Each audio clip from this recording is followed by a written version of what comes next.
And we are missing the vice mayor tonight, and there is no reportable action.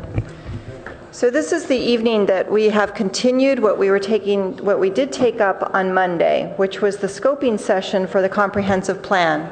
And we still have the public hearing open, so I'm going to go directly to the public for continuing to hear, and then we will close the public hearing and bring it back to council. Oh, we have to do oral communication? I'm very sorry. Since we are meeting again tonight, there's always oral communication. So if anybody would like to come and speak on any topic that we do not, or any item that is not on our agenda tonight, this is the time to do it. So I want to check with the clerk to see if anything's come in. Nothing has come in. So I'm going to... Number 2, only for speakers that haven't spoken. Yes. And then also, we are going to be hearing from the public that we did not hear from on Monday evening. So we do have a few speaker cards here. And then once that is, once we've heard from everybody, we will close the public hearing, and we will come back to the City Council. I'm going to do a round of questions so that we can all get our questions out to staff, and then we can come back for deliberations for another round. So with that, we have 3 minutes, and our first speaker will be Steve Downey, to be followed by Vicky, to be followed by Katie Myers.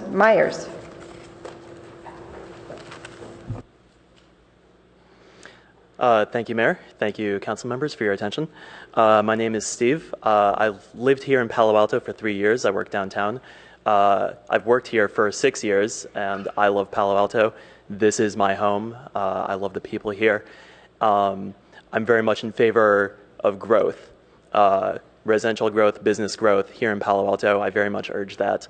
I was born in southern Illinois, grew up pretty close to the Kentucky border, and just to give everyone a sense of the way the rest of the country sees Silicon Valley, and by Silicon Valley, I mostly mean Palo Alto, it's with a sense of awe. This is a national treasure. It's a boon to the world. It's something that we're all very proud of. And it's regarded very similarly to the way we used to regard the NASA shuttle program. And to me, this feels very threatened by the slowing, the choking of growth that we're seeing here today. Let's see. So in general, the zoning plans have been hostile towards people who have arrived here in the last 20 years. I very much want to see the natural growth of Silicon Valley continue to put out amazing things for the world, for this country. It's absolutely critical to the national infrastructure. So in short, that is my thesis. I hope that I'm able to tell my kids, my grandkids, how amazingly Palo Alto grew to be a place that continued to be this engine of discovery for the world. I hope not to be telling them about what a very nice innovation hub we had once. So to clarify, I'm not interested in rent control. I'm not interested in subsidies. I'm interested in smart, substantive expansion. Thank you. Thank you. Vicky, to be followed by Katie Myers, to be followed by Mark Weiss.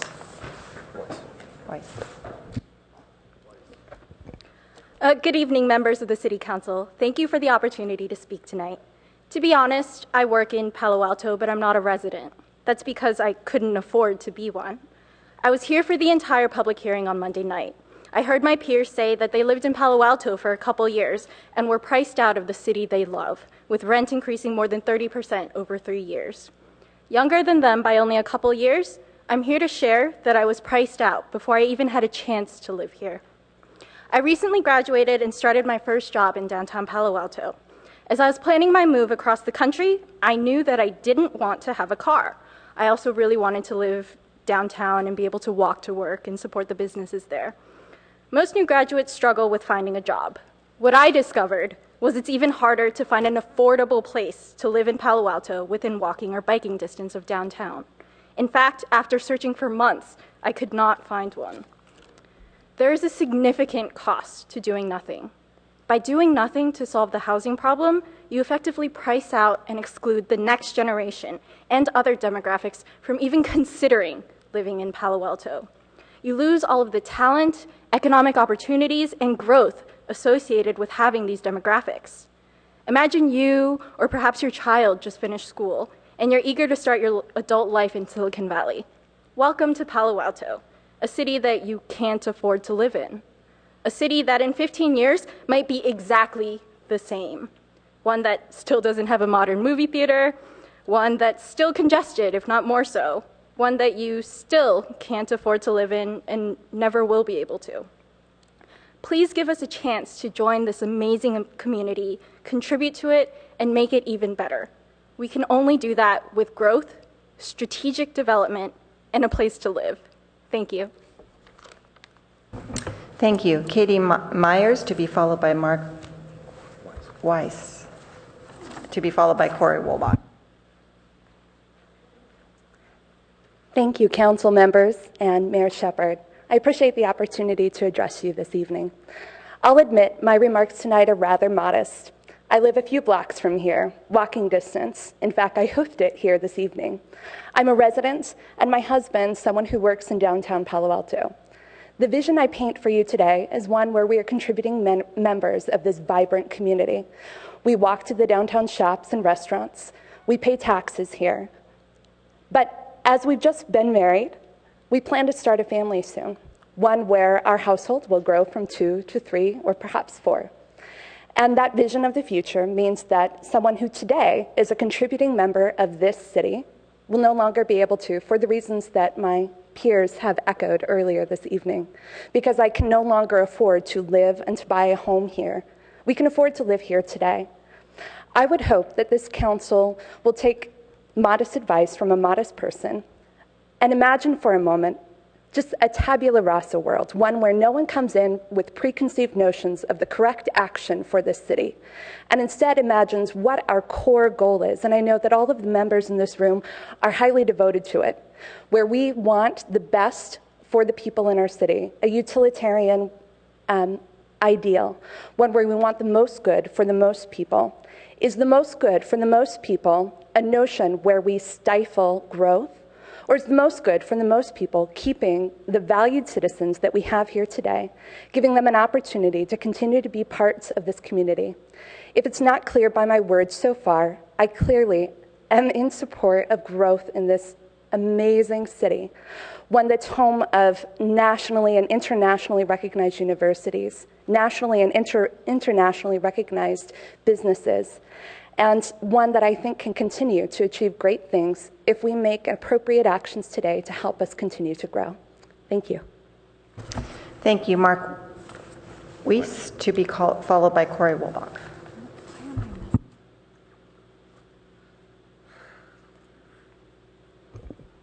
Hello, Madam Shepherd. I'm Mark Weiss. Nice to meet you. 1788 Oak Creek Drive. So I've been trying to read this lovely document, the Vision Statement, Goals, Policies and Programs, Draft Comprehensive Plan 2030, our Palo Altos. And I'm not quite able to express my thought in the language of this. I'm going to speak plainly. So in this book, I want to talk about parks. I think that is something that we've all identified as something important. The comp plan, the state mandated elements of 7, they call it open space. In our current comprehensive plan, our current general plan, we call it natural environment. In our hypothetical in progress 2030 plan, we've gone from calling it open space to natural and urban environment and safety element. And I think more people call it parks. We love our parks in Palo Alto. This is a booklet I own 2 different editions of, Parks of Palo Alto, produced by the History Association. Very specifically, I would like to see a park, if we can find a 10 to 20 acre parcel somewhere, perhaps in Ventura. Ventura is a wonderful neighborhood. It's very diverse. I haven't quite lived in Ventura. I've lived here since '74 or so. I went to Gunn High School in Terman, and I've lived in Barron Park in a rental. I've lived on Pepper Street. which is closer to Cali Ave than it is to the community center in Ventura. But I think as a precedent, if we see a big parcel of land coming onto the market, Greer Park in 1974 had a drive-in movie.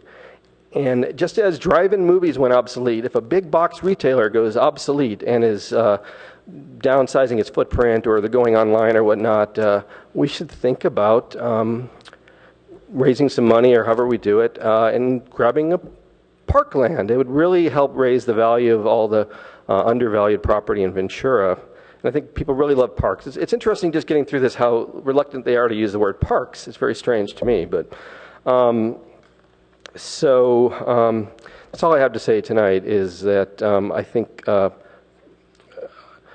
it's funny, I was walking down to the park, up Park Boulevard, and I asked a man with his young daughter, hey, what do you think about a park like in Ventura? He says, that's kind of good, but what I'm freaked out about right now is that they're raising my rent $500, and we're not really sure if we're going to be able to continue to live here. And so I actually do, I wasn't going to talk about this, but it's kind of getting in my blood here. I think we should think about rent control. We shouldn't think about 2030. We should think about Palo Altans who aren't sure they're going to be here in a year. Thank you. And our final speaker is Corey Woolbach.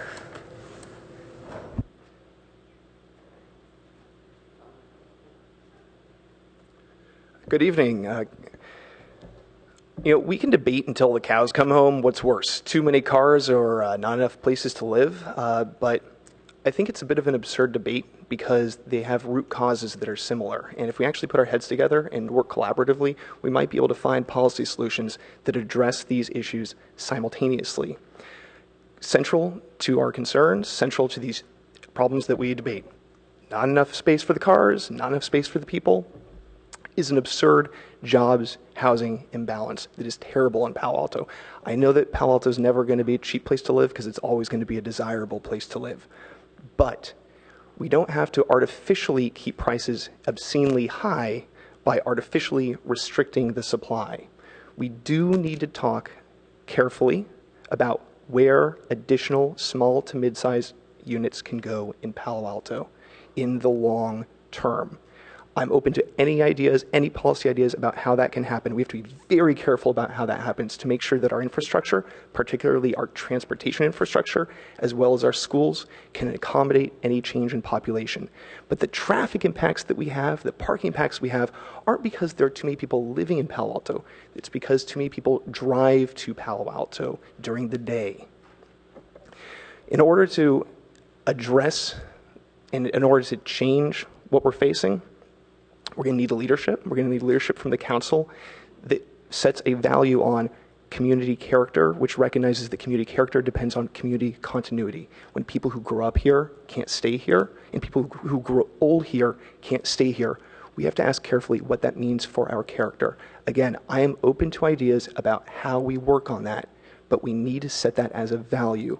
As far as our planning process, it needs to be radically reformed to put community input and community needs at the center. It wasn't perfect and it was long and tedious, but the SOFA 1 and SOFA 2 plans, looking back, are pretty widely seen as having had good results and being based truly on community input. And I'd recommend the council consider looking at those as models to build upon for the future.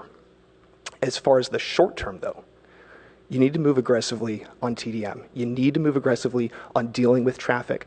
Work with the business community. Tell them they might have to dig deep into their pockets and help provide funding because they externalize the cost of traffic and parking onto the community. Work with the business community. I think you'll find that they'll realize we have a shared interest in resolving our traffic issues, especially in areas like downtown. Thank you very much. Thank you. And we have one more speaker, Joe Hirsch. Mayor Shepard, council members, I live on Georgia Avenue since 1974 here in Palo Alto. Right up front, I want to say that I support and urge you to adopt Alternative 2, which reads, no change in land use designations. Policy changes would slow non-residential development and allow only modest housing growth to meet state requirements. First gentleman called Palo Alto a national treasure. Excuse me. My term that I've used in the past 40 years has been paradise. And sadly, I see paradise wasting away right before our very eyes, and based upon the policies that City Hall has adopted over the past 6 to 10 years. I appreciate the newcomers want to live here. I would have loved to have my children live here, but they could not afford it, and Dad was not prepared to buy homes for them. So they live and prosper elsewhere, and they enjoy their lives elsewhere around the country: Portland, Oregon, Boston, Los Angeles. I think we need almost to bring a halt to commercial development, particularly high-density commercial development, as that creates greater need for housing, and with more housing, which if provided will bring more people, more cars, more traffic jams, more demands on our strained infrastructure, including water during drought years, even though it appears we may have plenty right now. I've been talking with people since before Measure D and since then, continually since then. And they do not want more strain on our infrastructure. They are tired of traffic jams.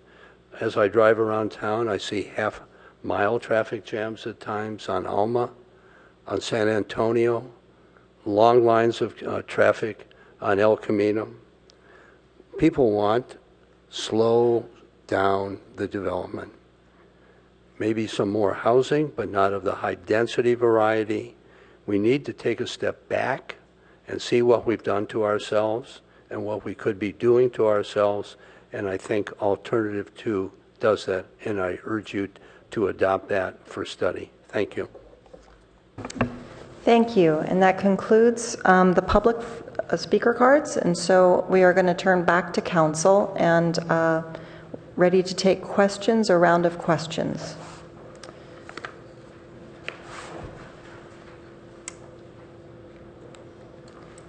When somebody's ready. And Councilmember Klein. Well, I'm sure we're going to have a lot of questions about the alternatives, but I want to ask some questions about different things. I've been concerned right along as to whether we were really going to be able to meet our stated desire, which I think has been in our motions, that we were going to have significant citizen involvement and representing all segments of our community.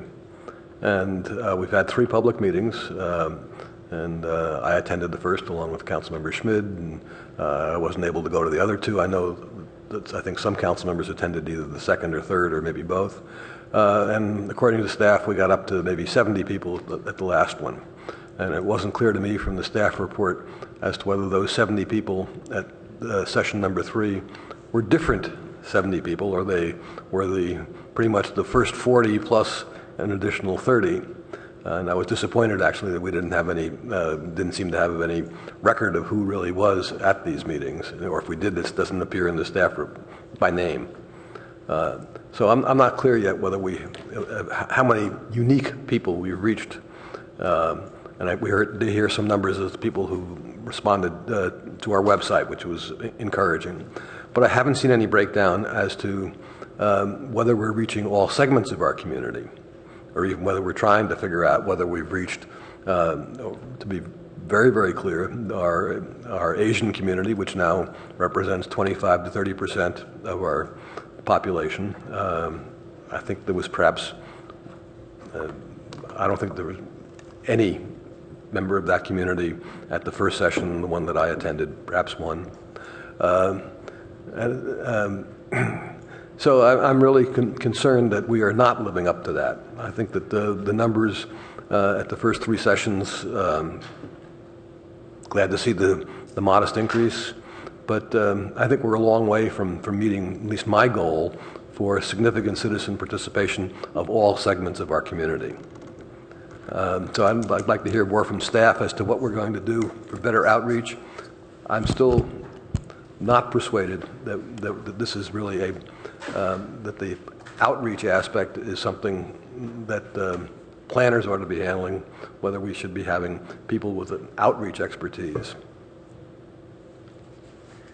So thank you, Councilmember Klein. So let me start at the end of your comments. I think that those are some great comments related to how we can best engage people. We're looking at, we continue to look at lots of different approaches. I was just on a phone call this afternoon with a company out of Canada that uses some interesting online approaches to at least initially engage people to be able to follow up on things. So I think we need to, I think we could come back to council really and have some discussion about how do we accelerate the outreach. That being said, I think it would also be a mistake to think that we're at the point we are at right now doesn't envision the fact that if the council makes a decision on some draft alternatives in the EIR, that we're not going to be faced with how do we continue to accelerate participation in that process. And once we got to the end of that stage and you begin to look at actually the plan itself, that we've got to be sure that we're expanding the engagement with folks in the community. And I could, it's always a very difficult task to get busy people involved in subjects like this. I would argue that the more specificity we develop about what the choices and the alternatives are, the more potential to get people engaged than in the earlier stages. Not saying we weren't at some sort of theoretical things about, but when we actually have, and this is one of the reasons for a range of alternatives for people to react to realize, oh my God, I ought to know something about it. I don't like that alternative at all. Versus that seems kind of okay. I don't really need to be involved. And so I guess the point I'm making, I agree with you. I think we're on the right, we're on a trajectory slightly upward. The question is, are we getting more of the same people as opposed to a wider reach? That's a very legitimate question. And I would say, particularly, I remember some of your very early comments about this, and you acknowledged the difficulties we were going to have. We are having those difficulties. But that said, the escalation runs all the way through this stage and then the subsequent planning stage. And I can absolutely commit to you that we will be expanding participation. I have no doubt about that. But I do think we owe you some more data and some ability to talk about how we, again, continue to grow that outreach. Thank you. Process question. Are you asking for questions now or comments? Questions on the scenarios, and then we can go into comments and actions and motions, that type of thing. But right now I want to make sure people are free to ask their questions without having to direct them towards a comment of a motion. And I see Councilmember Price. Yes, thank you. I want to thank everyone for their very thoughtful participation. I'll save my points and comments later regarding citizen engagement. I have questions about scenario or alternative number 4. I'm very much in favor of alternative 4, but my questions are as follows. There is a discussion, quite a lengthy discussion, about alternative 4 and the issue of performance measures. And there's a reference to a couple of examples of what those might be, one being traffic and one being utilization of water and environmental impact. Can you describe that within your initial concepts for alternative 4, when you talk about performance measures, can you, in the next iteration, give some more examples of appropriate performance measures? That's one question. That lead to meaningful results at the level of a program EIR. Do you have examples other than, I believe you said the city of Santa Monica, where this has been done successfully at the program EIR level or at even a specific plan level, just to give a couple of examples where this is operated and what some of the challenges and what some of the opportunities have been. And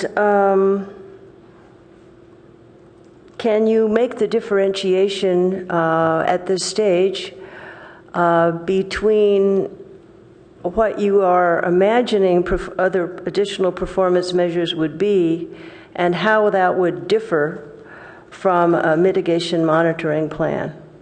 Now, I know that's getting more into the detail. We're still supposed to be at the global level because it's a program EIR, which I very much understand.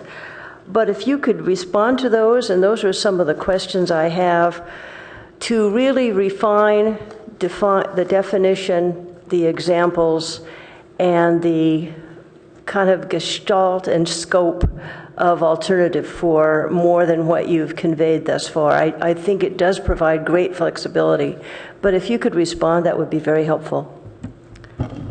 Thank you, Councilmember Price.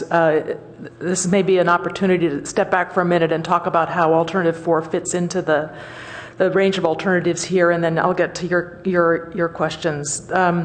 You've probably gathered that each of the alternatives or scenarios we put before you uses a somewhat different approach to manage growth. The first alternative, which is the comp plan we're living with right now, uses an absolute cap. And that's, a method that was prevalent in the time period that the comp plan was written. Our choice was in the other alternatives to try alternate schemes for managing the pace of growth. So alternatives 2 and 3 have similar proposal to have an annual limit on non-residential, basically office and R&D. Now we haven't specified what that limit would be. Our expectation is we would work with the council based on historic trend data to pick a growth rate. It might be different for each of the two scenarios to test something different, or it might be the same. The idea of Alternative 4 was, rather than to use a cap or an annual limit, was to use a performance-based approach. And I regret a little bit that we started using the net zero terminology because it's become a little of a distraction. But the idea was that we would, instead of limiting the growth, we would set a set of performance standards that any new development would have to adhere to, so that we would avoid some of the impacts that people associate with growth. You mentioned traffic. That's one of the main ones that I think we would try and set a performance measure to address potential traffic impacts associated with growth. The thought being that it's not the growth per se that people object to and experience in their daily lives. It's the impacts of that growth that we would want to try and manage. So that's the concept of Alternative 4. And I think we owe the council not just some examples from other jurisdictions. You mentioned Santa Monica, which is mentioned in the staff report, but some more finite proposals on what those performance metrics would be in this alternative, how it would work, and how it would be monitored or audited on a regular basis. I think this council and the community have to understand that this is a real proposal. We have we can look at other jurisdictions that have used performance-based planning in a variety of contexts and come back with you and work with you on some very real mechanisms, measures and mechanisms to ensure this is a viable concept to evaluate as opposed to the other strategies of the annual limit and the cap. Thank you. And as part of that information and information gathering, the whole issue, the Smart Cities initiatives, all the efforts with our sustainability director and other cities who actually have done that, it seems to me that that would be very relevant, not just within the planning and municipal planning arena, but within the sort of broader smart cities efforts, smart growth efforts, as well as sustainability efforts, because, we all know the appropriate organizations and cities that have been involved in these efforts. So I guess making it more robust and more tangible would lead to a more informed discussion, and I appreciate your responses. Thank you. Councilmember Scharf. Thank you. I also had some concerns about getting enough significant citizen participation in the process, but on the other hand, can we go forward and continue to do that if we start the EIR process? That's really the root of my question, is So is the answer? Absolutely. Yes. And we, I mean, honestly, I actually think that as we get more specific about the kinds of things that we are considering, which will happen in this next phase in the EIR, the easier it will be to get people involved, because it is starting to get, at least the possibilities are starting to get a little bit more concrete and tangible. If I can, I'm sorry. I just to add to that, I did want to emphasize this point. I have personally learned, in the last 9 months or so in Palo Alto that how hungry folks are for data, for information prior to making decisions. And I think letting Andrew and his colleagues go on some analysis in the context of an EIR would generate the kind of information on a range of ideas, really just ideas here, that would allow really informed input and participation early in 2015 that would directly inform the update to the plan. So we'd have a lot more information about potential impacts and benefits. We'd really be able to see how some of these ideas compared to each other. And I think Jim is right. People would be engaged in that in a whole different way once that data and analysis was available. If we allowed you to go forward and start now, rather than going back out to the public in terms of getting more data, getting more input from the public, and you continue to get public input while we started the EIR process, could you add scenarios if the public comes up with other thoughts, if you find, or staff comes up with some other thoughts? I mean, is there any reason why we couldn't add other scenarios later on in the process? That's a very good question. I think there is some possibility to modify the process and adapt it as we go. At a certain point, it gets difficult to add a radical new idea towards the end of the process, which is part of the reason that we are suggesting a range of alternatives to try and bracket what the potential outcomes might be. I mean, that's really one of the reasons that Alternative 4 is there. Alternative 4 is there. We think in Alternative 4 we would test an alternative that has growth consistent with regional growth projections, but manages that growth through a performance-based system. And in that way we kind of bracket the high end, and then the Alternative 2 would be the low end of the spectrum. And so hopefully if there are radical changes along the way, it would fall somewhere within that range. So I understood what you were trying to do with that. I mean, scenario 4, and I have a bunch of questions about it, seems to me to have a lot of issues. Just ticking them off, it seems to have huge potential obstacles in terms of getting it done. And I think what makes me most nervous about potential scenario 4 is it feels like the PC process. It feels like the community doesn't have expectations and doesn't know how it'll work, and therefore will have huge community angst over what this means. We had some speakers speak and say, this will completely shut down development because you can't meet it. And we had other speakers say this will allow development to run rampant. We'll have, skyscrapers and the Manhattanization of Palo Alto. I mean, I don't believe either is true. But I think having something that is so amorphous seems really difficult and I think it would create huge issue with trust in the community and erode trust. And I don't know how you respond to that. I guess I'm looking for a response as to why it wouldn't have all the negatives of a PC, frankly, without, any sort of, what's the word? People wouldn't know what they're zoning for. They wouldn't know what they're going to get. There'd be no expectation. And developers would say to themselves, I don't necessarily want to build now because if I can wait or I can do something else, maybe I can get the right counsel who will then let me go ahead and do what I want to do. Okay. And that's been the big community issue with the PC process. Thanks. So I really appreciate that as far as the uncertainty and the ambiguity. However, I think the intent here makes it very different than the PC process, which is fluid, and there aren't really I mean, one of the things that you've asked for, as we look at PC reform, and the community has, and is how do you identify in advance and up front what the expectations are, clearly what the public benefits are, and not just react in the context of an application. I think what you're saying is true in this phase right now as we're talking about things like net zero when we used it, impact, without being able to define those. But the concept, let's put that aside, would be that it would be very clear what performance standards, and in one sense, what zero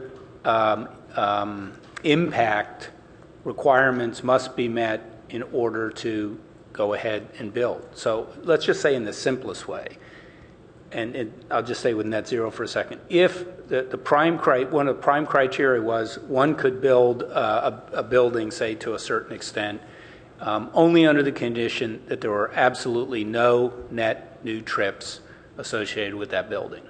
It would be very clear you might not be able to proceed at all, depending upon how we defined it, unless you could meet that threshold. There may be a sliding scale, but it would have to be very, very specific.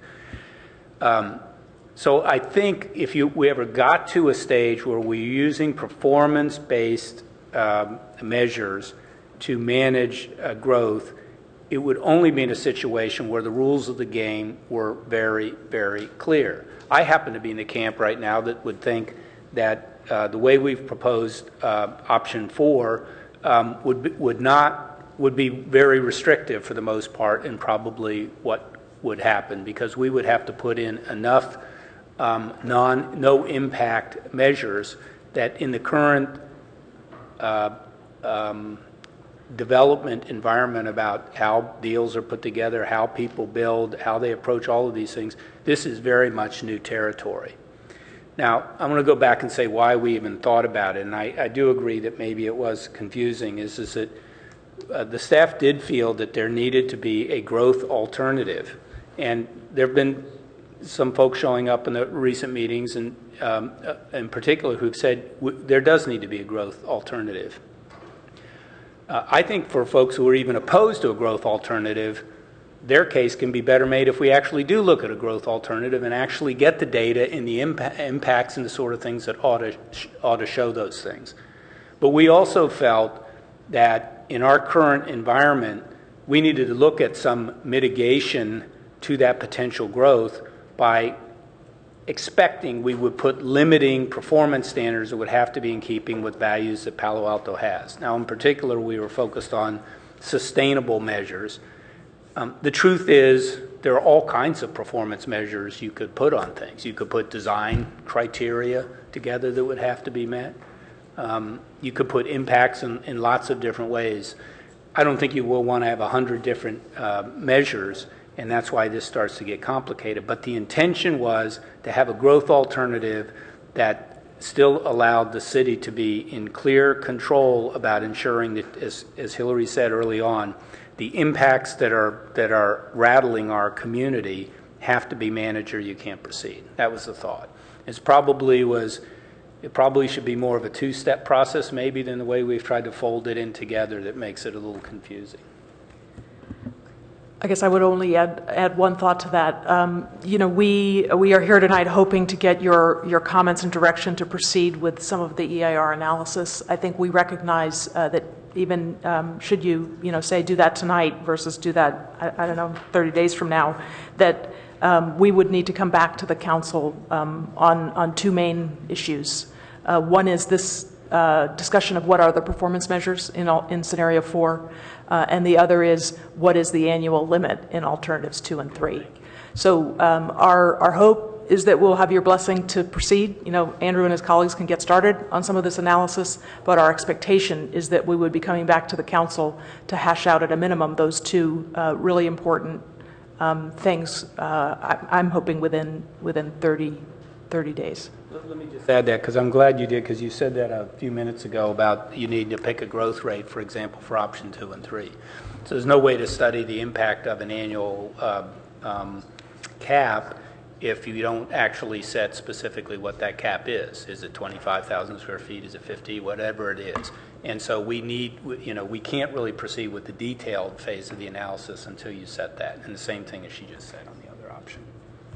So the one thing I heard from you, how long is the EIR process going to take? In our schedule, if we start expeditiously, we think we'll have a draft EIR at the end of the year. So that's a 5-month analysis phase. So if you went back out to the community to get more input, how would that interact with the EIR process? At this point, it's kind of a 1-for-1. You know, if we take another month to deliberate and start, it'll be another month on the end. I mean, we can try and collapse it a little bit, but So is there any advantage to starting the process? You know, you could start on scenario 1, which is to do nothing. I'm sure there's a bunch of EIR stuff you have to do. That's not going to change. We have to do that anyway. Scenarios 2, scenarios 3, but yet you provide a ability to go out to the public, get more information, develop possibly a scenario 4 or a scenario 5 if people go with a net zero, if that's what the public wants, if that's what the public comes on with. Or are you saying once we start this, you know, month into it, 2 months into it, you know, we're on a path and it's not going to change? In terms of the 4 scenarios as bracket or the 3 scenarios? Yeah, I mean, I think if what you're suggesting is we start the analysis with alternatives 1, 2, and 3, do more outreach and more work on alternative 4, and let that one try and catch up later, I think that would be a perfectly acceptable way to go. It lets the resources, you know, we start spending resources on the analysis, so we start making forward progress towards the data and analysis that I think the community is going to need in the beginning part of the year. And hopefully that alternative 4 would catch up after further discussions with council on the performance measures. All right. Thank you. I just add one other thing to that. I want to be sensitive to this concern about outreach, but also managing the schedule. So we will be faced with a question, let's just say on options 2 and 3 of coming back to the council. Let's say we do it in September.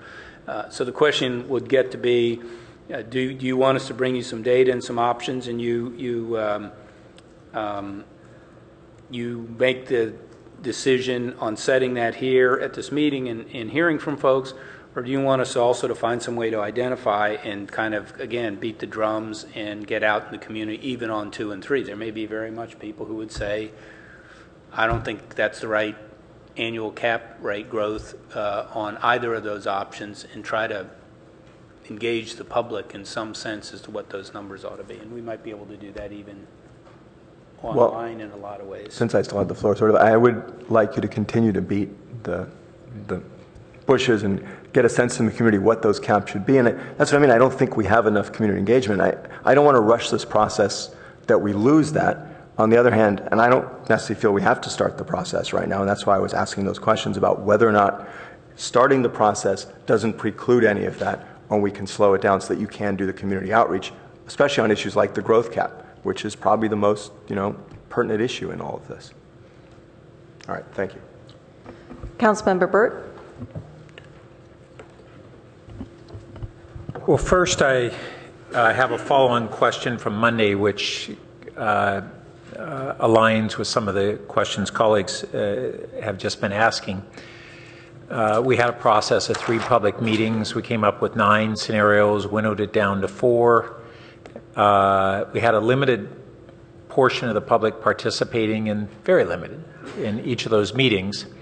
And I had asked on Monday, you know, what really gave us the notion that that would give us adequate community input to be the basis to bracket the scenarios that we'd be studying in such a consequential document. And so I wanted to follow up on that question to see if you'd had any more thoughts on it. It kind of aligns with questions of Council Members Scharf and Klein on the process to date. Well, thank you, Councilmember Burt. I think, as Jim indicated, we'd be happy to, you know, provide you with some metrics about the participants that we have managed to reach thus far. I think you all are aware in this process we've also solicited interest from people and selected what we're calling a leadership group. The focus of this group will be on community engagement. This is very much an effort like a snowball rolling downhill. It's going to start small. The first meeting was, 40 people? And each engagement, each time we involve people in this process, our hope and our expectation is that more and more people will be engaged. We saw a significant amount of input from renters and young people this evening, which were some of the groups that this council requested we specifically reach out to. I think we can do better with that demographic and with other demographics in our community as we go on. I'm really excited about the leadership group that Jim has selected and that we're meeting with for the first time next week. They have all committed to meet with us on a monthly basis and help us shape engagement strategies that brings together the people in the community that they interact with. So my question was focused on the engagement that we've had in order to have scenarios for the EIR scoping. You're correctly identifying engagements that we'll have for the comprehensive plan review process and visioning process. And there's certainly a relationship between the two, but we're being asked here to go forward with, at this time, approving these scenarios for the EIR scoping. And so my question is, what makes us think that the engagement that we're able to do through those first meetings or to date is adequate to really identify the range of the alternatives that should be scoped? Well, thank you, Councilmember Byrd. I think this gets back to Councilmember Scharf's point about how much flexibility is they're here to add or modify as we go along. And there is flexibility in the process as engagement continues and as the process proceeds within limitations. So if we do a good job of selecting alternatives that are represent a range of possible outcomes, we should be able to continue to incorporate input and ideas about the plan and the alternatives as we go along.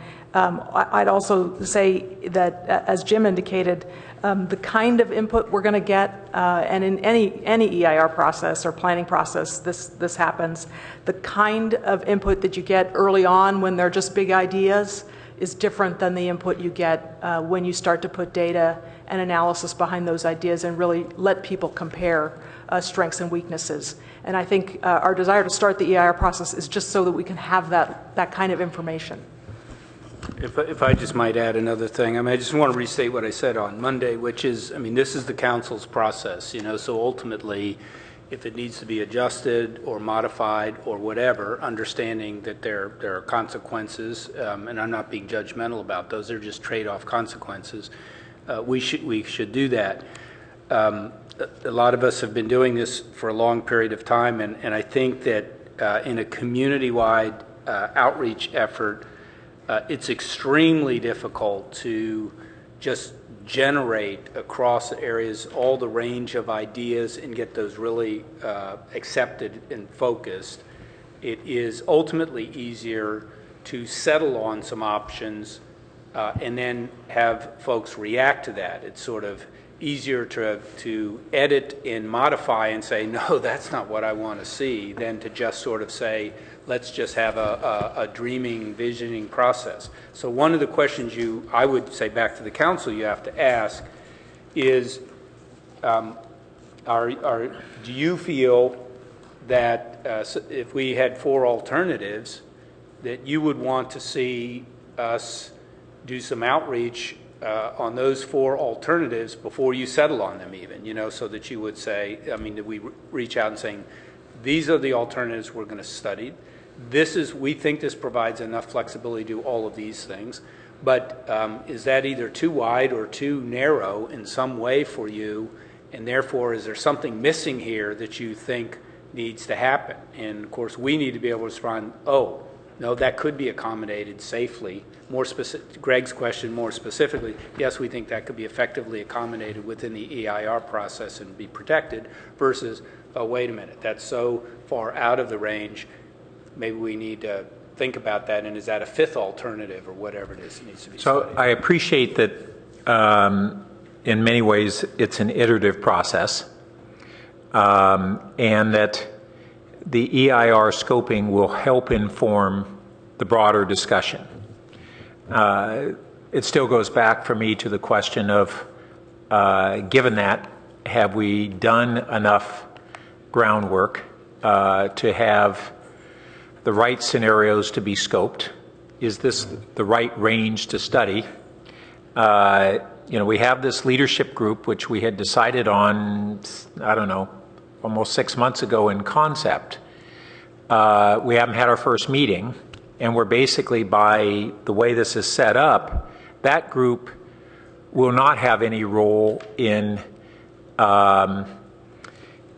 creating community input for the alternative scenarios that would be under the EIR scoping, because that horse is out of the barn if we follow the recommendations that are before us. And so it would only be a public engagement process for the next phase, which is the community dialogue around the plan itself. And I question whether that's adequate. It doesn't seem so to me. Obviously, I respect that opinion. The point I wanted to maybe make is to step back and say, when we started talking originally about the goals of community engagement for this process, it wasn't about scenarios at that point. I mean, our goal for community engagement in the comprehensive plan update process is that at the end of the day, we want a plan that expresses the collective vision of the community. We want people to be able to pick up the plan and have the feeling that they have participated in crafting this document.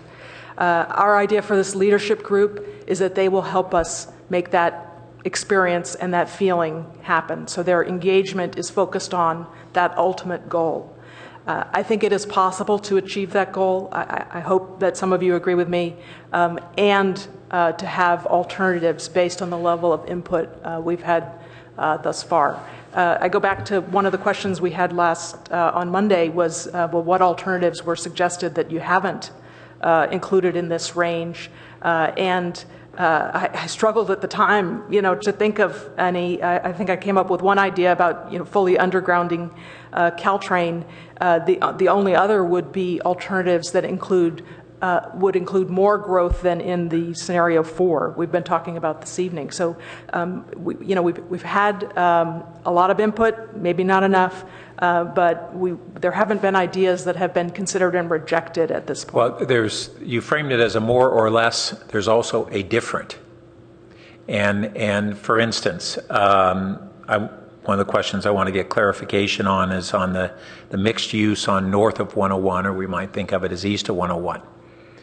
What if we were to have a scenario where we put all kinds of housing in that area, which I would oppose strongly?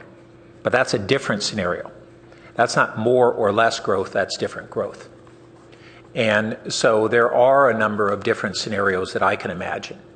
They are not necessarily ones that I'll ultimately advocate, but the notion that we've set up a range in amounts of growth doesn't necessarily identify whether we have the right range in types of growth or the right range in where that would be distributed. There's a lot of differences in those scenarios in my mind.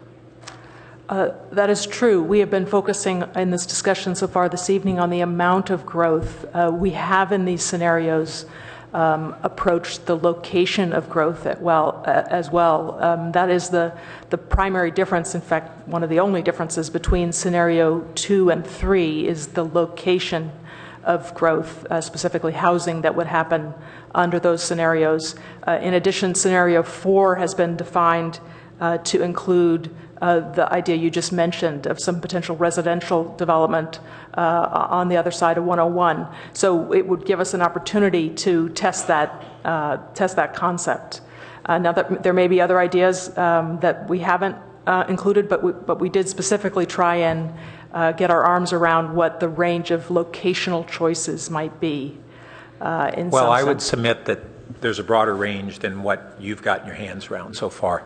And so when you were asking that question, you were saying, well, you were struggling with what other things might be within that range. I think there are a number of different alternatives in location and type. I mean, you think about, we've talked about the housing growth aspect, but to the degree that we have commercial growth, where would that be? And that, I haven't seen whether we've really done a great deal of focus on that. We've had community discussions on where that would be.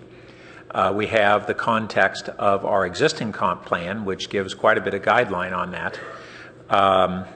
But right now, the way our zoning exists, it's going to be to a great degree up and down El Camino, not exclusively, but to a great degree, and around California Avenue, less in downtown.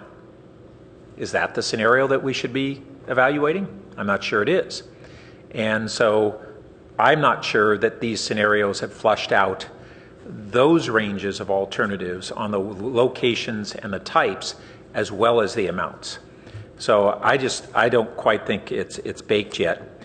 But also when we look at the discussions that we've had in the community, I have raised this issue for now 2 years, and I've been concerned that we are not setting a proper context. The city manager said, you don't want to have a blank slate visioning, you want to have a certain context. Well, our comp plan was built around the 1998 comp plan, around some really extensive community discussions. It took several years and was another example of the so-called Palo Alto process, which was ripped at the time, and in retrospect, we're looking back and saying again, just like the SOFA plan that was referenced earlier, yeah, it takes longer here, but we can come up with some pretty good outcomes if we make those investments. And out of that comp plan, we basically, for the first time, had a comp plan that was centered around a set of new urbanist values. At the time, it was transitioning in nomenclature from neo-traditional urbanism to new urbanism. And we also in the comp plan recognized the difference between North and South Palo Alto, where South Palo Alto was predominantly a post-World War II suburban model, and we respected that and embraced retaining that in the comp plan, while embracing what was really Palo Alto's traditional urban model, which became, under descriptors of planning, neo-traditional urbanism, and now is called just new urbanism. And a lot of that was based upon models like North Palo Alto. One of the leading thinkers in new urbanism, Peter Calthorpe, was inspired by growing up in North Palo Alto. And so what we have in terms of design values embodied in the comp plan and is the foundation for much of our community is really what today is being viewed through what is the vision and the values of new urbanism. And if we set aside for the moment the debate around how much density should occur and what the rate of change should be, that debate around our development, instead have a discussion around what's the design and the values that we have. They actually are largely new urbanist values. I mean, our densification around a transit center where we have had amenities where people could live and get what they needed without having to travel by car to do so, where they had not only retail services but public services, where we had common space but a greater density as we moved out, less and less density. We have a grid pattern that moves the traffic well. We have a combination of boulevards. If you read our comp plan and you read the principles of new urbanism, there's a real good alignment there. And we have not resurrected that discussion in the community. Right now, if you bring up the term new urbanism in the community, most of the community who is concerned about overdevelopment have the notion that new urbanism is the fault of our problems. And they don't understand all the positives that are basically about a walkable community, about connectivity, about mixed uses of commercial, about mixed housing types, about traditional neighborhood patterns, sustainability, quality of life, all of those different elements that are the foundation of having a discussion around a shared vision. We haven't gone there. Can I just take the floor for a moment to say that these are great comments. We still are in question and answer, so is there a question coming here? Yeah. All right, so I'll reorient it toward that. I made that statement, so what are your thoughts about, yeah, sorry, this sounds like Councilmember Schmidt. What are your thoughts, but I mean it genuinely. Now, what are your thoughts about having framed it that way with those statements about whether we need to have a more foundational discussion in the community based upon our prior comp plan in order to launch a more meaningful discussion about alternatives and where we go?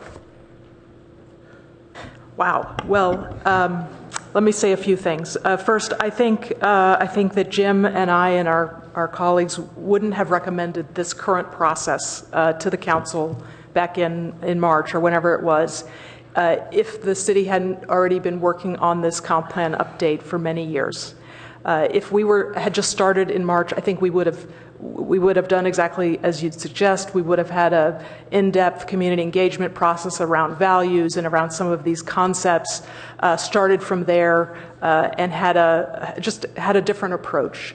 But the city had expended a lot of resources, time, energy on an update already, and I think our thought was that we could do something a little challenging, try and work on an EIR simultaneously with tackling some of the policy issues that you're talking about. And it is challenging. It's difficult to think about alternatives at the same time that you're trying to craft a collective vision. But I think this is a very intelligent community used to assimilating a lot of data and using that to drive decision making. And so our thought was that we could outline a series of scenarios, start the analysis necessary to test the ideas they encompass. And those ideas do talk about the character of these places. I appreciate Councilmember Burt was one of the people who, from the council, who came to the third workshop, which talked about these focus areas in the city where growth would be directed to preserve other areas of the city. And the focus there wasn't just on the amount of growth and the type of growth that should happen in these areas, but it was about the character of these places.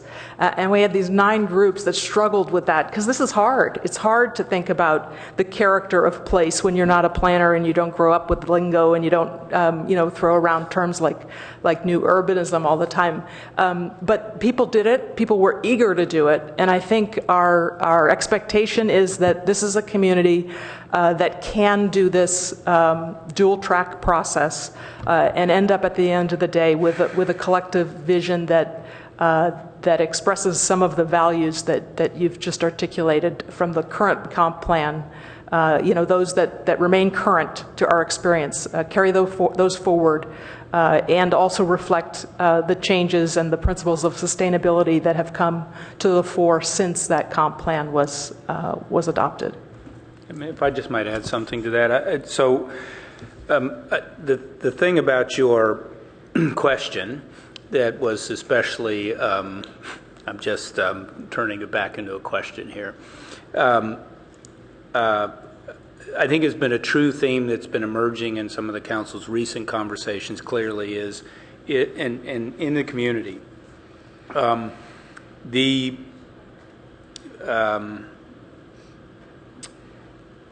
Our ability to be knowledgeable and converse about our comp plan and its components as an expression of who we are as a community is not routine by any means. And just evidence what you were talking about, this is an update to our existing comp plan. I've always viewed this as certainly not eliminating these qualities of new urbanism that are embedded in the existing plan. And in many ways, and I could be doing a lot of disservice to what the planners are thinking about here by applying city manager speak to this, but I've seen looking at this EIR portion of this in many ways as just the growth management, pace of growth aspect of this and being able to identify the environmental impacts that will be associated with that don't necessarily preclude getting then more granular about form, design, all of those kinds of issues in the community, the quality of things in the community. We always run the risk, going back to Greg's comment, that we could get in a situation you say, well, I don't know, this either has gotten detailed enough or it's differentiated enough. We actually might have to do additional environmental review on this to pass muster. I still would argue we're probably faster along and better along by doing it iteratively with more and more detail than just doing more outreach with less specifics. We always envisioned when we came here for this thing that the council could very well say 4 options, barely not quite. I think there's a 5th one you ought to throw in there. We don't even have a no growth option at all. Maybe you say let's have absolutely nothing happen. But I'll still say, just in wrap up, that that asking the community to decide how much growth they want outside of the context of the quality of change and the impacts of the change, and we have within scenario 4 an impact focus, is a wrong question. That you'll get different answers. And without that context of appreciating, is this something that might, these changes, enhance my quality of life or degrade my quality of life? Is it something that is going to be able to be changed is consistent with the community that I bought into, or inconsistent? And I don't think we have that setting for the conversation. And so we've been asked to come up with scenarios that are really mostly about amount of growth, and we skipped over it. And Hillary, out of due respect, you weren't in the middle of this, but when you say in April when we had this discussion, I've been making this pitch for 2 years or more. So each time the answer was, well, we really don't have the time and resources to invest in that. And so that's how we get where we are. Thank you, Councilmember Burt. Just one comment, I guess. What we are hoping to do is provide the community and the council with the kind of information that you're suggesting is critical to this decision-making process about the effect of different types of growth, locations of growth on the quality of life and the experience of the people who live and work in Palo Alto. Our feeling is that this community is not going to be satisfied with a high level, better, worse kind of, consumer reports kind of analysis of that this community is going to need a detailed, quantified analysis akin to what you will see in a program level EIR. And so that's why we're trying to do this difficult thing of kind of starting before we know the answer, because we need to start in order to get the answers about the impacts of these ideas on the city's quality of life and the things that we care about in Palo Alto. Councilmember Holman? So, not to outdo Councilmember Burt, but I'm asking some of the questions about the 2 concept area plans for 4 years and where they are. So, to truly not to try to outdo, it's just like it's been an ongoing frustration, as Hillary knows, and many of you know. So, just to get one thing out of the answered, hopefully out of the chute, and Councilmember Burt alluded to this too. The map that's on whatever slide page this is of the presentation from the other night. There's no slide page. I guess it would be like 16. And it shows these opportunity sites. And I want to make sure I'm interpreting these opportunity sites correctly according to this map. So number 4 is Research Park, and it's a salmon color. And on the east side of 101, in our Baylands, and down at the LATP site, it's the same color. So were those also considered according to this? So were those also considered according to this map opportunity sites? Each one of the numbered areas are what we're calling focus areas. So these were the areas identified in the workshop where change could happen. It doesn't happen in all of the scenarios, but folks kind of took the rest of the city off limit. off limits and said these are the areas that in the scenarios could be considered for change.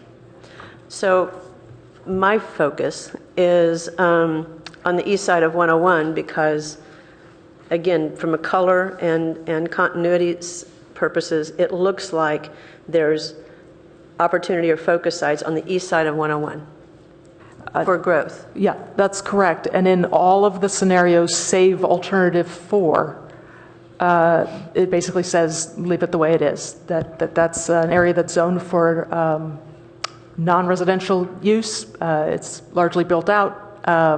It's only in scenario 4 where we suggested we could test the idea that came out of one of the small groups at that meeting at the Elks Club of transitioning that area to include some residential uses.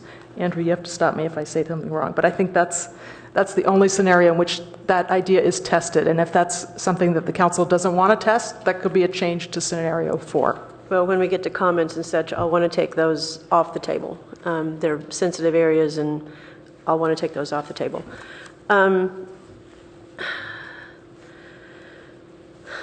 So when we started this, one of the things that staff was directed to do was go learn what happened during the SOFA process. And I haven't really seen much about what was learned in going back and looking at that process. So what did staff learn from that? And I'm not trying to be cute or tricky here. I'm seriously like, what was learned from that? And the reason I'm asking, just so you don't feel like I'm putting you on the spot here, is I'm not seeing how that's translating into what we're doing now. So help me understand what was learned or what you did or didn't think we should be carrying forward. Well, thank you, Councilmember Holman. I think we did address that particular question in the staff work when we came back to discuss the leadership group formation. Remember, if you recall, I don't remember if it was early May or when it was, we had a council discussion about community engagement through this process. And in that staff report, we tried to get back to the council about lessons learned because we had done some talking to people who had participated in that planning process. I'm reaching back in my memory, I'm not going to be good at calling forth the specifics, but I understand that it was a long process, a lot of community engagement and involvement in shaping very specific rules. And we are hearing on the input we've received from the public through this scoping effort, a real interest in that kind of very specific planning. Around geographic areas. We've had very direct comments. We need a specific plan in downtown. We need a specific plan for South El Camino. We need a specific plan for the Cal Ave area. And I think that is clearly something that this comprehensive plan update can set the table for. And I think that's the expectation of the folks that have been saying just that the SOFA planning effort was a success. Very granular. Once the citywide vision thing is done, that's what we want in these other critical areas of the city. So I don't know if that responds to your question, but we're definitely getting that kind of input from the community on this process. It does, and you'll recall that my concern and lack of enthusiasm for the leadership group is it's not a sleeves rolled up group. It's really just an outreach group, so it's not modeled after SOFA or the prior comprehensive plan effort. So building on that and what you're hearing from the community,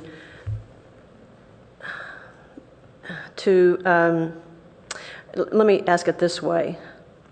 We have pretty much a completed California Avenue plan, pretty much. We have pretty much an East Meadow completed plan. We have work on the horizon for the RPPP, PPPP. We have TDM initiatives that we have started. We have a business registry on the horizon where we will hopefully learn more about what our office density really is, which will play into all manner of other things. If we took just those things, and brought those to completion, could we do that, do all of that, and bring them to completion, or most of them bring them to completion within a tiered process here, a 6-month and a 1-year time frame? Now, I understand that an EIR might be needed for the California Avenue East Meadow plans. But could we do that? Because there's been a lot of work done, and let me tell you the reason I'm asking it too is because I want staff to be successful. I don't want to lose opportunities like the Fry site. I don't want us to lose opportunities by one developments happening along the way. So I want the staff to be successful, and I want the community to be successful in what we can accomplish together. And so that's why my question. You have said, and I don't want to trip you up on your own words here, but I appreciate that this isn't the process that you would have launched. But it was launched because we'd started the comp plan process so long ago. I have to remind us, as a part of this question, I have to remind us that where we started with the comp plan update was the 2 area plans and to incorporate sustainability. It was not to do a whole new comprehensive plan. So with that as the context, do you have thoughts about how we might accomplish these various things that I mentioned that are in the works and that could be accomplished in a much shorter time frame? And one last thing I need to say too is because we're not looking to, even if we stay on the current schedule, we're not looking to have the EIR process done as currently designed until the end of 2015, and then there would be sometime after that looking at what zonings might take place to implement that. And in the meantime, I just worry about the erosion of what we're trying to accomplish because we're losing opportunities. So, long question.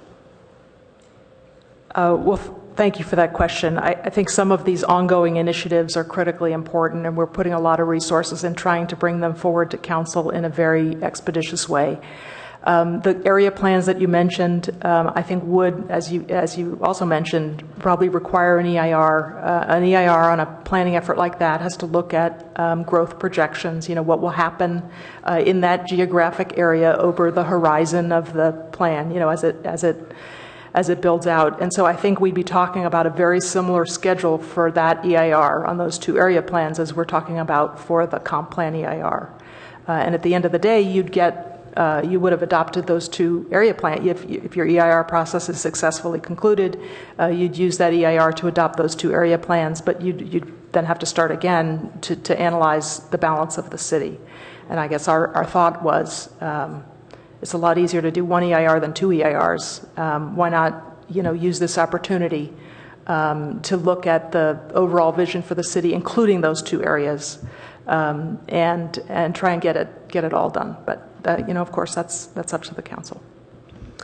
I'll have some comments about that later, and thank you. I appreciate that. Jim, did you have something to say? Well, we've been trying to develop some nomenclature about managing all of these competing demands, and within our Palo Alto piece, we have ideas, plan, and action. The ideas piece is an ongoing community building engagement that we hope continues way beyond finishing this particular bit of work. The plan is this, in a sense, truncated plan to get a hold on some of the big foundational issues that guide growth. And if we want to manage growth, regardless of the form, we need more definition in many ways to do that. I mean, the biggest problem we have right now is in zoning, if there's those who are most concerned about growth. And ultimately, to adjust zoning, we've got to have done some of the analysis and plan so that we have better information about really what the impacts really are to be able to start to model that. So staff came up really with an ambitious plan to get this done and within a 2-year time frame. And that's what we're trying to do.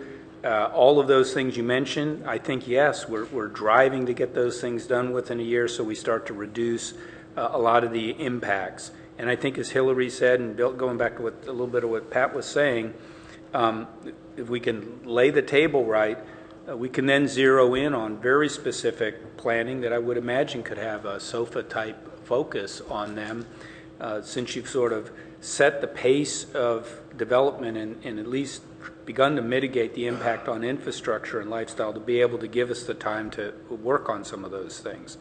I go back with Hillary, though. I mean, you guys you can redirect us to go in a completely different direction ultimately if you want, but our intentions were to try to do as much good in this very difficult environment in a very short period of time, knowing that whatever thing we complete is hardly ever going to be the end of the game in Palo Alto for right now. We're going to be right back into even deeper levels of planning or more mitigation work or more efforts to maintain and improve the quality of life here.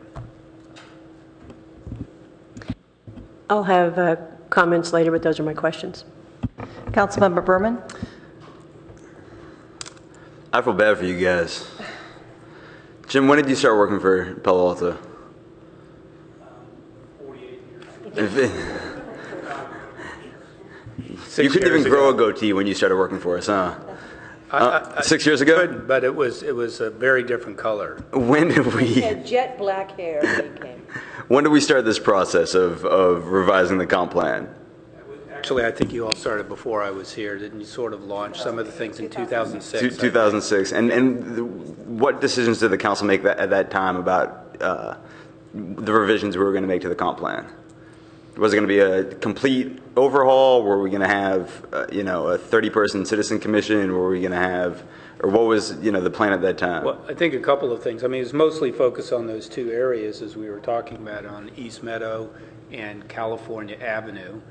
Subsequently, the PTC started doing some work. But I would also point that the adopted plan we had a horizon from, 1998 to 2010. 2010. Yep. So the plan was envisioned to run that period of time, and there isn't a city in this state that doesn't wrestle with the fact that their plan does go out of date. It does need to be revised.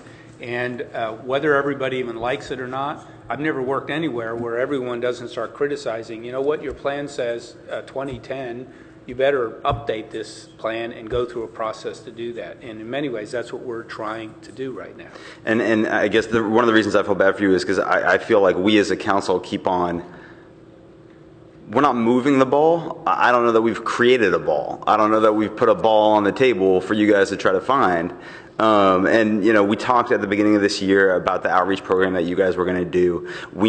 From what I can recall, we did not at that time speaking of performance-based measures, we did not set specific goals for how many people you guys were going to have attend meetings, for how many comments you were going to get, for how many different alternative plans the community was going to provide. I want to commend you guys for the work that you've done trying to get the community to get engaged. And I worry that we can always want more, and people will always criticize, even if we attain those measures, that it still isn't enough. And so I guess, is this perfect? Is the amount of feedback that we've gotten perfect? Probably not.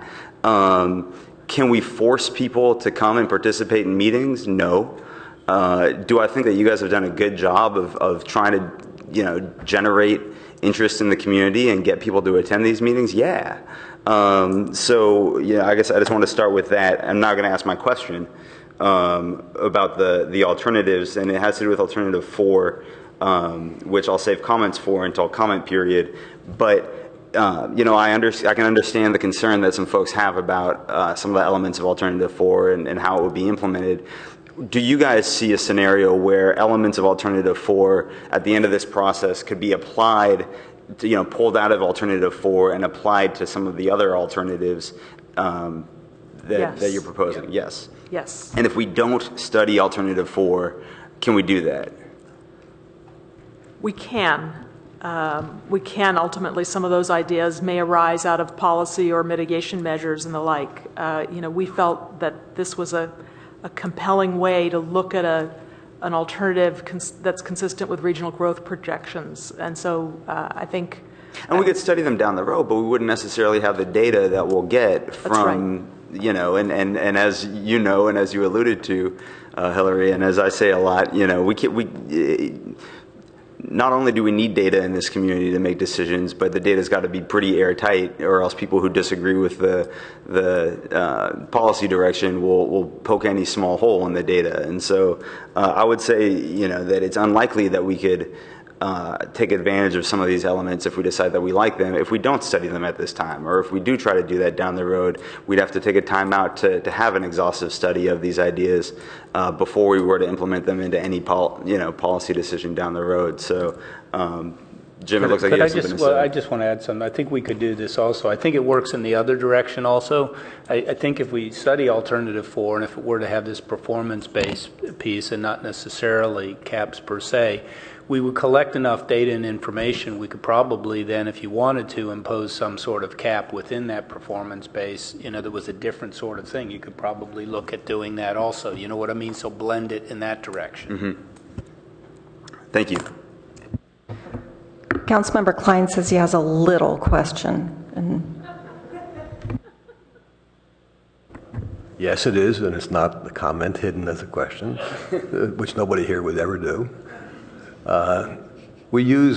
Everybody seems to use the phrase quality of life. And do we have any agreed upon definition of what that really means? Usually means what I think a quality of life is. That's my concern, because well, I'm not going to get into the comment, but I'm just worried because everybody, members of the public, council members, staff, all seem to use it all the time, and I'm not sure we're all on the same page as to what it really means. Yeah, no, it's a very good point, and I think it serves to remind us that we're really here to not just talk about the scenarios, but the issues that should be considered in this EIR. Yesterday, or on Monday, Andrew put up a list of all of the environmental topics that we are obligated to analyze in this EIR. Many of them will be quantitative analyses, some will be qualitative analyses, but we have to make sure that we provide sufficient in-depth analysis of all of these ideas so that people who measure quality of life in different ways will be able to find the data they need to make that evaluation. Okay, and Councilmember Schmidt, you have no questions? I have some comments. Okay, I'll go with my questions and then we'll go right into comments, and if you'd like to be first, I can go ahead and call on you first. Okay, first off, thank you for getting us here tonight. This is tough. When I was first elected in 2010, we had our first round, and that was when we were entering a financial crisis. So we were talking about doing this comp plan update light, the way I remember that conversation, and just reminds me that you just can't do anything light, and you have to just go ahead and spend the money and get it done. So here's my questions. Since the last comprehensive plan, we've had more and more of our service workers, teachers, first responders have to go farther and farther away. And I don't notice that in the EIR that is really captured as one of the measurements. And I know that value of home isn't captured. I do worry about that. Those are people often like teachers. They have to drive to the neighborhood school to go to work, and they have to be there at the bell schedule. And I have a daughter who teaches in Palo Alto Unified School District. So is there anything that we can do to try to measure that as we go into this? Thank you, Mayor Shepherd. That's an excellent question. We do have to analyze in the EIR population and housing impacts, and it's easy to forget that it's not just a question of the numbers and the type of housing, but who actually lives in the housing or can't live in the housing. So I think Andrew and his colleagues will be challenged to do a really textured analysis of that environmental impact topic and try and address that exact comment that you just made. Okay, because I don't know, I don't want to get to solutions, but I don't know if we're ever allowed to do our own density bonus law, but put it into place for teachers and first responders. Those are the kinds of things that I just want to know what privilege we have to do those types of entitlements, and knowing that they wouldn't go into the formula for a housing element, but at least we could start to look at how we can solve that problem creatively. And then I have so many questions, but let me keep going. I am interested as to the difference between number 2 and number 3 scenario. Number 3 has the trenching of the train, but number 2 doesn't. I guess I'm assuming that as these scenarios get fleshed out and the data comes in, they become integrated in the current draft of the housing element that PTC and we started back in 2006, that these scenarios will influence. So we can change those things around, right? So we can not move the housing from South El Camino over into California Avenue and trench the train, even though trenching the train was over here. It's the breadth of the measurement, and then we can play a little bit of musical chairs. Is that what we're thinking? That's exactly how we've tried to structure this process, so there'll be a little bit of flexibility to mix and match elements of these alternatives. I should say it's challenging to draft an EIR to allow that flexibility, but I think we all recognize that the council next year is going to want that flexibility as they start to hear more from the community to really start to zero in on what changes to the comp plan should be made. And then I noticed we do have a study, a feasibility study for grade separation. So you're not answering the question whether or not we can sink the train. It's just, what if we did? Is that what you're getting at in this analysis? In a sense, yes. We think that expensive improvement that would obviously have significant construction period impacts would have some significant traffic operational improvements. So I know that Richard in Jim's office is preparing to come back to council at some point with the results of the study that's been ongoing. But we thought that idea, because of its operational benefits, had sufficient merit to include in one of these scenarios so we could test that. Okay. Thank you. Yes, I know. He's getting to the conclusion of that so it can get tested. So, and then I think I want to piggyback on some of the other questions, which was, this is more of a boilerplate one, because if we do growth scenarios and if they actually stick and we can hold on to them, into our new comprehensive plan, that really is creating new code that would peel back entitlement for property. More than likely commercial. I'm not thinking it's going to peel back entitlements for residential property because we're protecting the neighborhoods in all of these scenarios. What wiggle room is there for doing that? I am very impressed with the way they just did a haircut back in the 80s with the 50-foot height limit, because that's walking away from an awful lot of entitlement. Where are we with being able to do that? I know we have to change policy first before we can get there, because if we change the code, then it would be in conflict with our policy. How much of that can we do? Like if we decided to just have a no-growth scenario, that would mean nobody would be able to do any new square footage wherever they are on El Camino or around town. So has anybody ever tried to do that, or how does that happen? Well, that's a series of complicated questions. I mean, I think you're correct that the first step in any examination of growth is this policy level kind of vision discussion that we're having. The idea is that a community will grapple with those issues in a general plan or a comprehensive plan, and through that set an agenda or set the table for more specific planning and changes in regulation or zoning to implement the vision that's established through the planning process. Obviously, we're talking about alternatives, particularly in alternative 3, where we're actually would effectively be downzoning some areas and upzoning others. There are winners and losers in a scenario like that, and so we have to be specific so the property owners know, who's the winner and who's the loser. No, 525 University is a big winner all day long because we protect those views, and so that's exactly my point. And I think Stephen Levy actually in his report to us says, find out what it is we can do and can't do. Yeah.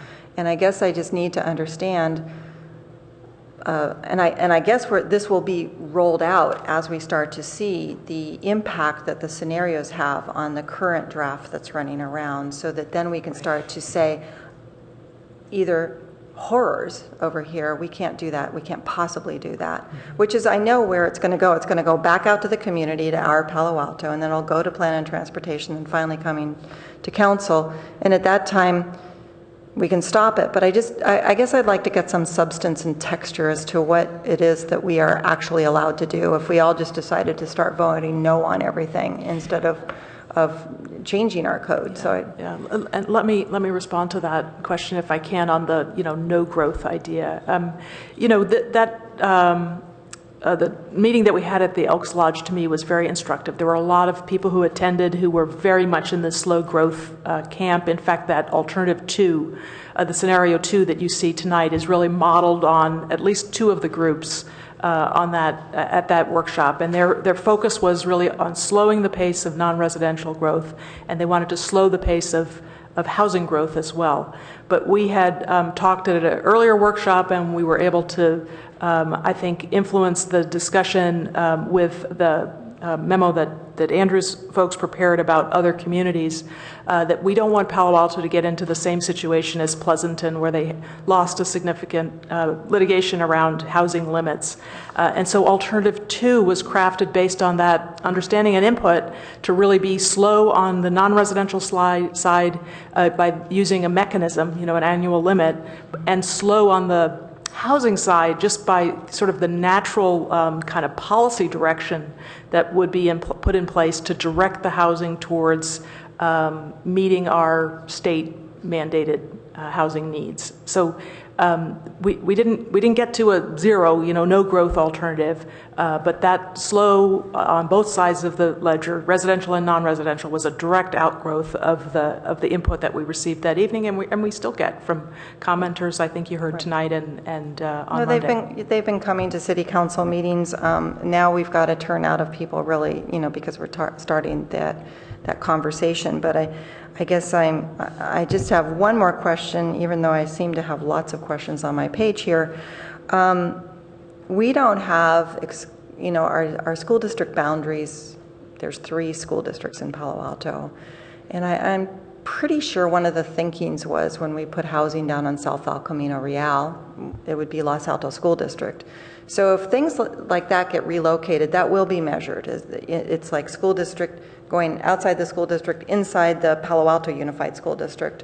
We will know what the impact to schools are in the studies as we start to see, relocating housing. Yes, we will have to look at impacts on schools in the CIR. Yes.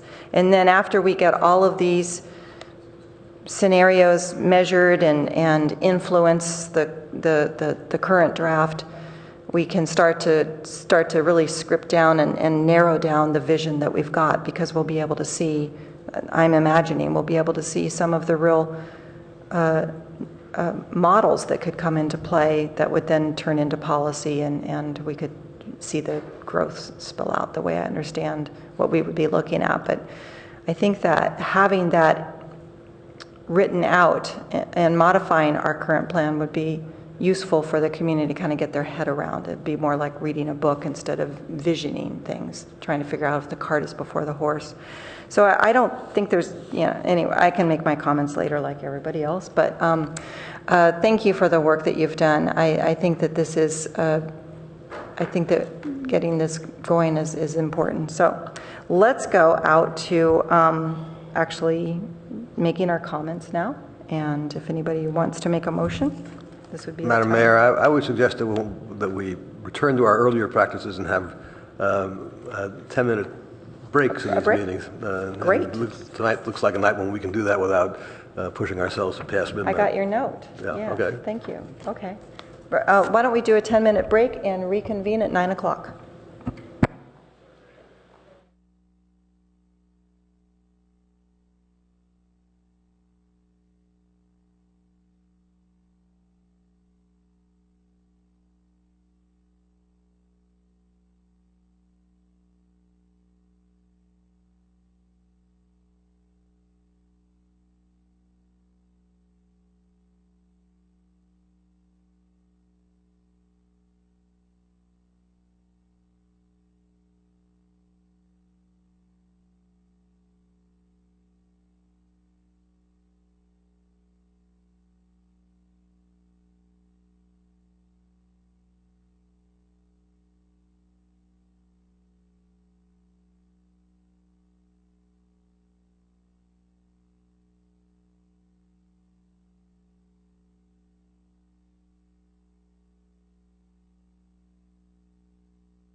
Okay, I'm going to ask council to come back to dais and we can reconvene the meeting. It's a little after 9.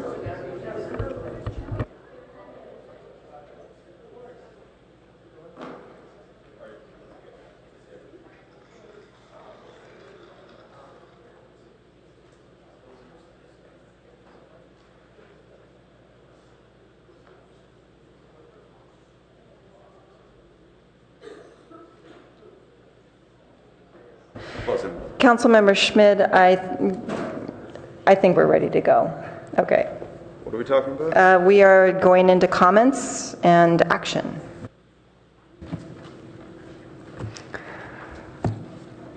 I would like to make a comment on data. And I think it's a follow-up to some of the comments I heard the city manager made. That the more data, the more specific data, he said, the better the process.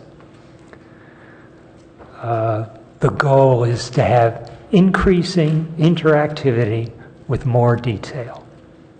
Better information leads to better results. Now, I guess we're presented with two options: to proceed or to get more specific additional information before the consultant begins. So I'd just like to talk a little bit, make 5 points about data. We're doing a comprehensive plan.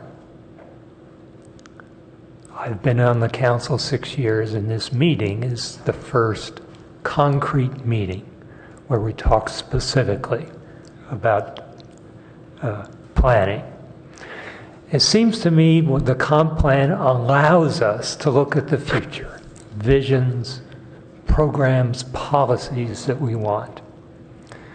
And usually planning begins with a problem statement or how to deal with change. So where do we start? Now, we do have some data available. It hasn't been mentioned very much in the program so far, but let me refer to some data that I think is very useful. What are the problems we have? The citizen survey says very clearly, along with a long list of city services that people say we are doing great, 90% approval, 85% approval, things like police services, fire services, libraries. But there are 4 items that they identified in the 30s, 30% approval: traffic, parking, land use, quality of new developments. 2 of those, traffic and land use, if you go back 10 years ago, they were a problem. If you take parking, it was a problem in 1978, 1988, 1998 was identified as a critical problem. These are long-standing community problems in which the broad public says this is an issue. So clearly, the comp plan ought to deal with those issues, should be part of the core of the program. Now, how does the comp plan proceed? I've had a number of people come up to me with the 4 scenarios and say, I can't really work with those. I don't know the differences. How big are the differences? What are they? How do I think about them? We've gotten detailed comments over the last 6 months from a number of community people. Nielsen Buchanan, Steve Levy, Arthur Keller, Adina Levin, Herb Borak, asking for data, or where they get tired of asking, presenting data, gathering data on their own. How do you start a plan? Well, a couple years ago, we dealt with a plan. It was Plan Bay Area. And how did they start their plan?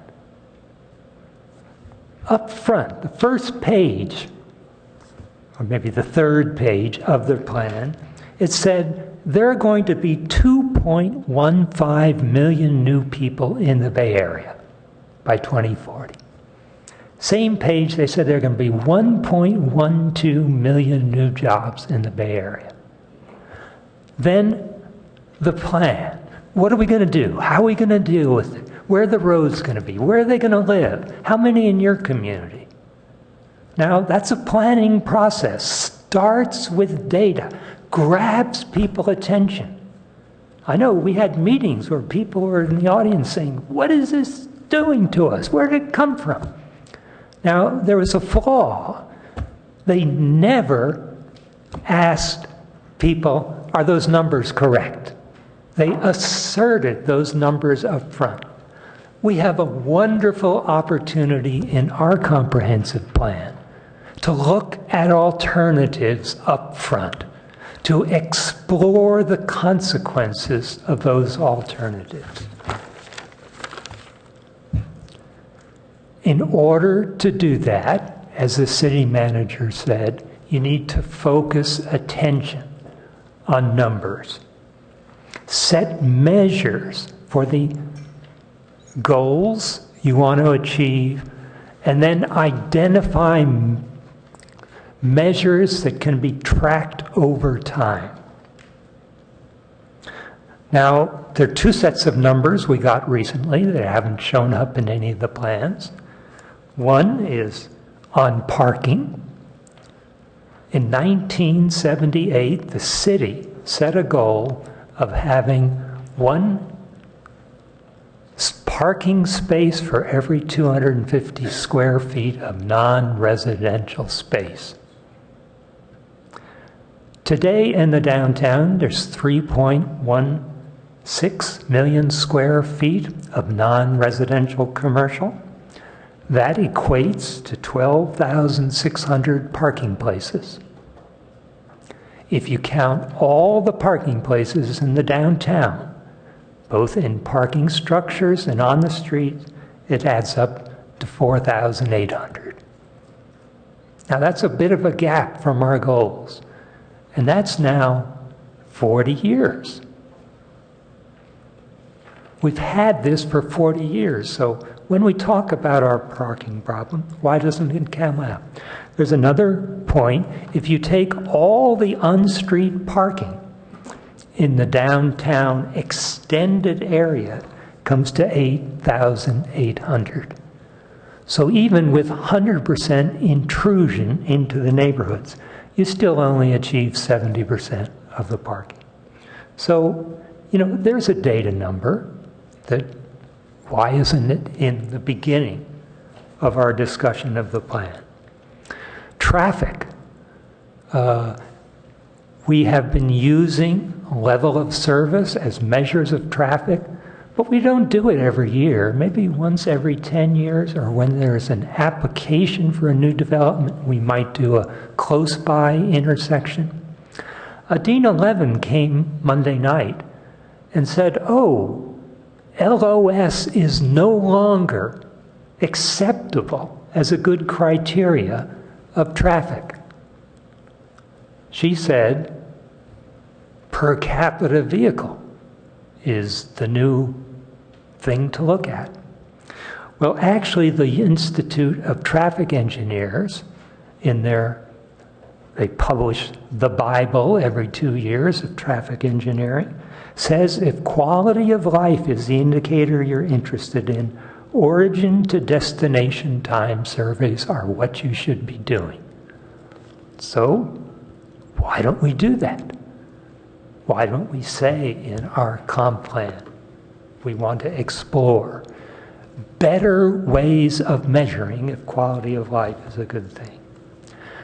Now, the request from staff is to let them go ahead with these very general scenarios without details and let consultants gather the data and fill them in with data. I am a little concerned about that.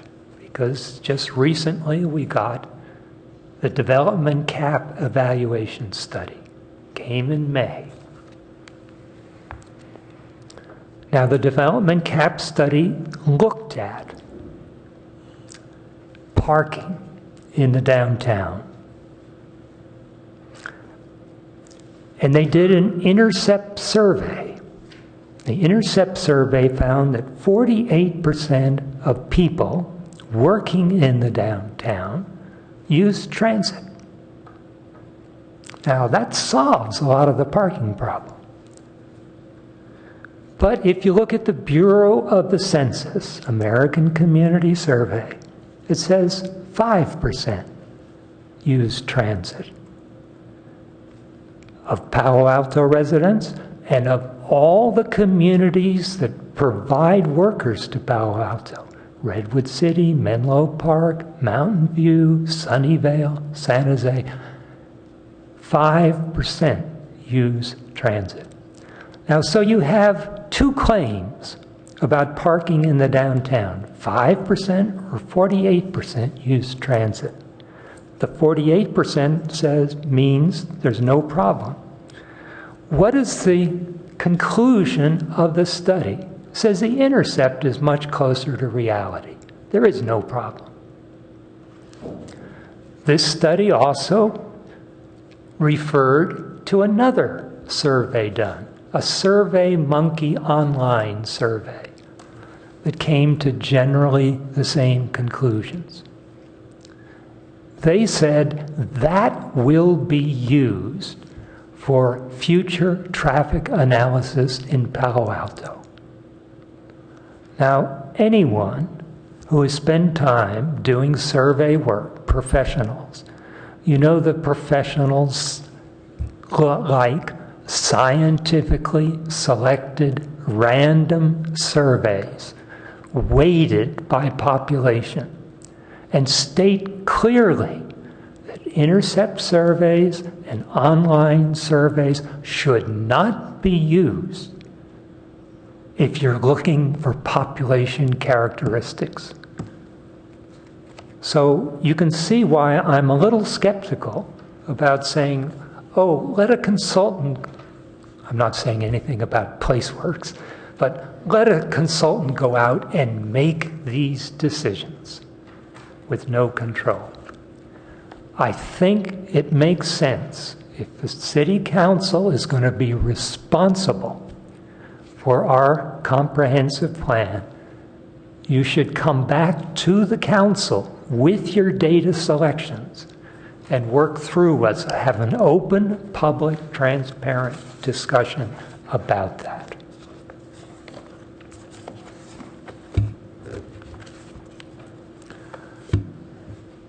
Now, other data factors. I have not heard one word about a critical choice of economics in our planning process. Who benefits from growth? Who pays for growth? Now, everyone benefits in a way from rising prices. But there are two very different aspects between residents and office owners. The office owners, as soon as the council makes a vote, the value of that land is monetized immediately. For a resident, the increased value of the property is only monetized when he leaves. So there's a difference out there when we think about the impacts on residents and the impacts on commercial property owners. Let me make a further case. If you look at the mitigations, a lot of the mitigations of growth are paid for through the general fund. Parking garages, shuttles, things like this. And who puts money into the general fund? The two biggest tax sources on general funds are property and sales. 72% of property taxes are paid by residents. And that percentage is going up 1% per year over the last 4 years. This is during a time where we've had fantastic growth rates on commercial office space in town, but it doesn't turn into general fund money. Sales tax. People say, oh, all the workers come in and spend money on taxes. The last study that Palo Alto did of who is spending sales tax money in town, the ratio between residents and workers was 6 to 1, with residents paying more. Well, you say, development impact fees should take care of some of this. Well, the biggest part of development impact fees is the housing that needs to be built. And residents, new residential developments pay twice as much in fees twice as high as commercial property owners do. So every part of our tax base, residences are subsidizing commercial activity. Why isn't this part of the database that we're looking at? Other things that should be included in the data that are important. Living units. What's the share of owner-occupied versus rental-occupied? Is that shifting in the city? And what does it mean? Kids, families, can they live here? Are they moving in? Are we trying to be an urban area like San Francisco? San Francisco is the only county west of the Mississippi that has a declining population between the ages of 5 and 17. It is not a family community. So we should be looking at the consequences of the choices we're making here on the type of community we're creating. Who benefits, who pays, who's going to be living here. Now, my suggestion for moving ahead is we need data to start with. And let's make it clear that we want 2 bounding scenarios, a slower growth and maybe a faster growth one, so we can explore the consequences and have an open, transparent discussion about those explorations. So before we go to writing any detailed EIR, we come back in a month or 6 weeks with some concrete data measuring the scenarios, measuring the impacts of the scenarios, and have an open discussion. Have we bounded them correctly in a quantitative way? Do we have appropriate measures of how to track the impacts on life in the city through them? And then, at that point, after we've had that public discussion, we can go off and do the EIR, and I guarantee you, when you have concrete scenarios, you won't have any trouble about getting public input. Thank you.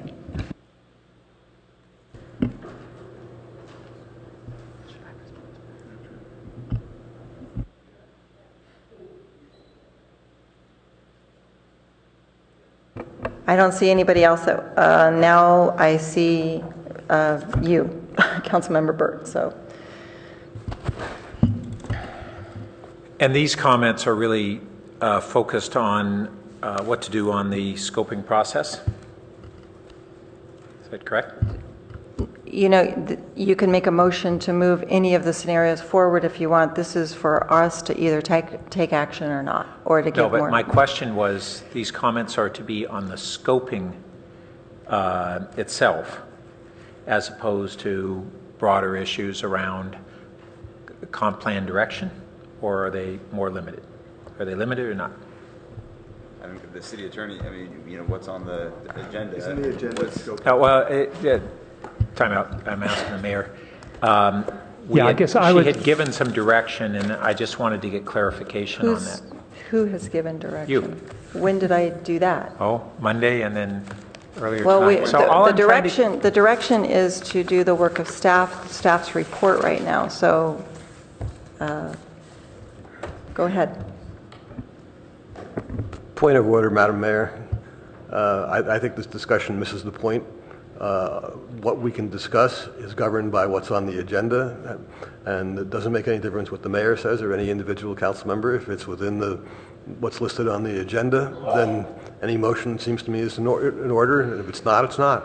Is that correct, Madam City Attorney? My understanding is that Mayor simply organized the meeting to provide for an initial round of questions so that all council members had an opportunity to ask questions before any motion would be made. It's my understanding now the item is open, it's bounded by what's listed on the agenda, and council members may pursue, whatever direction seems appropriate. Thank you. And the agenda, as I read it, is actually limited to the EIR and not around broader discussion of where we're going on the comp plan. If I can interject, Madam Mayor, the recommendation that we've presented to council this evening says that following the public hearing, we recommend the council either direct staff to proceed with preparation of the EIR, taking into consideration input received during the scoping period and based on the 4 conceptual alternatives with specified modification and refinements, or identify the specific additional information required to further define the conceptual alternatives prior to initiating the analysis of potential impacts. Okay. Thanks for that clarification. So on the broader issue of what we need to do to be able to go forward with EIR scoping, I think that it's not ripe, and we'll probably have a variety of different inputs on where we can go. But one of the real considerations we have is, in essence, outlined in the staff letter at our places, which talks about if we're looking at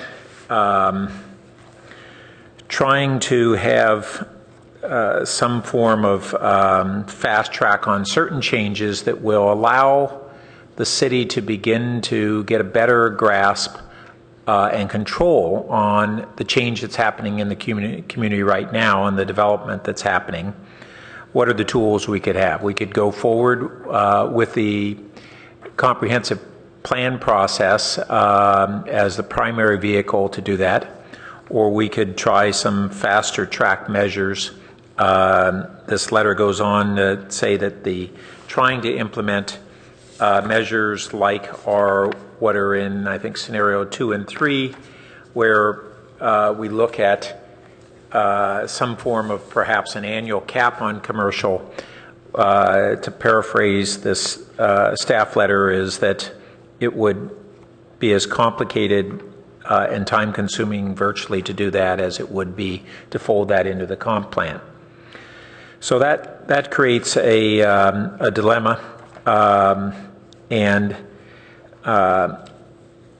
so I think we're still needing to struggle with how we proceed in this process, and I've been going back and forth in my own mind. Getting this clarification kind of rules out one alternative I was hoping would be a viable scenario. And I do think that we're not serving ourselves and the community well if we are looking at a 15-year forward vision in the context of near-term problems that are significant that may be viewed differently once we get a handle on the impacts of development. And as we all know, that we have adopted the concept of an aggressive transportation demand management program. We have some first elements of that will be coming forward in the coming months, but there's no implementation there. We don't have the details of it. We don't have a long-term funding source for it. And until we are able to demonstrate to the community first that we can get a handle on the increasing amounts of traffic and parking problems and the degradation on quality of life resulting from them. I think those are the two foremost issues that the community is concerned about. But not only those. There are other aesthetic issues. There are impacts of development on our schools. There are impacts of development on our open space demands and our public facilities. And all these have to go hand in hand as we're looking at how to proceed on our long-term vision. So I wish I could offer right now better alternatives that would begin to have a combination of nearer-term measures that would address some of the problems we have, and along with how we'll proceed on the longer-term comp plan. Now, one of the things that's been discussed is, do we go back and return to something similar to what we were talking about before and planning on, which is more of an update to the comp plan than a rewrite of the comp plan.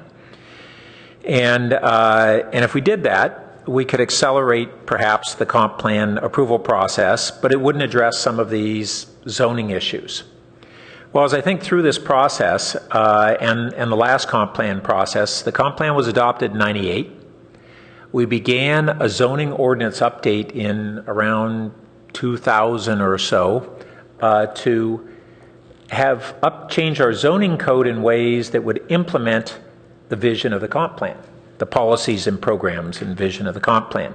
And we spent 5 years on it, got about 2/3 the way through that, and said, we're out of time, out of money, and did most of those updates and then moved forward. So that was 7 years after the adoption of the '98 comp plan, or thereabouts, if my memory serves me right, before we had the zoning ordinance update reflecting the comp plan. So is that what we're looking at? Is that if we were to have a 2 years from now an adoption of a comp plan and another, maybe we speed it up and we do the zoning ordinance update in 4 years after that. 6 years from now, we'd have the changes to the zoning code that are the things that we really are saying we need now. So we don't have a good solution to this. There's no easy solution. If it was simple to simply do these zoning changes that would give us the solutions we're looking for, we would have done them already. We've done bits and pieces. We've looked at an interim measure on holding off on PCs, but that doesn't, as I made the points at the time, most of the development that we've done and most of what's on the horizon is not PCs. And earlier this year and last fall, I think I began to talk about do we need to look at tweaking the commercial zoning standards to make disincentivize redevelopment of commercial properties, in particular in certain areas which are not the areas that we are saying are where we ought to be having the development. So slow down commercial growth, and in particularly slow it down where we don't think it should be primarily occurring. Now, these aren't moratoriums. These are concepts of how do we adjust the process. So I'm starting to lean again back into a concept of needing to do a focused approach on zoning changes that we could do hopefully in a matter of months rather than years, rather than trying to fold all this into a comprehensive plan that might take 2 years of the comprehensive plan to get adopted, if we're lucky, and several years after that to trickle into the zoning code and actually have an impact on the ground. And I don't think we can wait that long. And finally, it goes back to the notion of if we try to write a 15-year plan now, it might not really reflect a long-term vision. It might reflect partly a reaction to problems that we have at present that we need to fix. So I'm interested in hearing colleagues' thoughts on that sort of recalibration That would influence our decision on the EIR scoping. And if we're looking at less fundamental changes in the comp plan, then we may have a very different EIR scoping document than if we're looking at more significant and longer-term changes. So that's what I'm struggling with right now, and that's where I'm leaning. Councilmember Holman? Well, I think you could tell by my questions earlier that I'm in a similar place. For one, I don't think that the scenarios that are laid out before us are vetted. They're not clear, and they don't provide clear direction to a consultant. The vision behind them is not clear.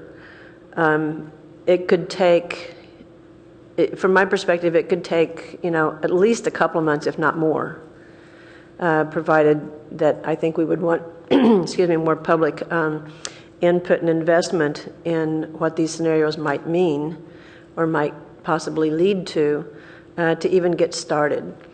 Because if we don't have clear guidance to provide to a consultant, we're not serving the public well, we're not serving the consultant well, and we're not spending our money well. So where I am right now is the scenarios are not ready for prime time. Appreciate that staff has boiled them down from 9 scenarios gathered from public input to this point.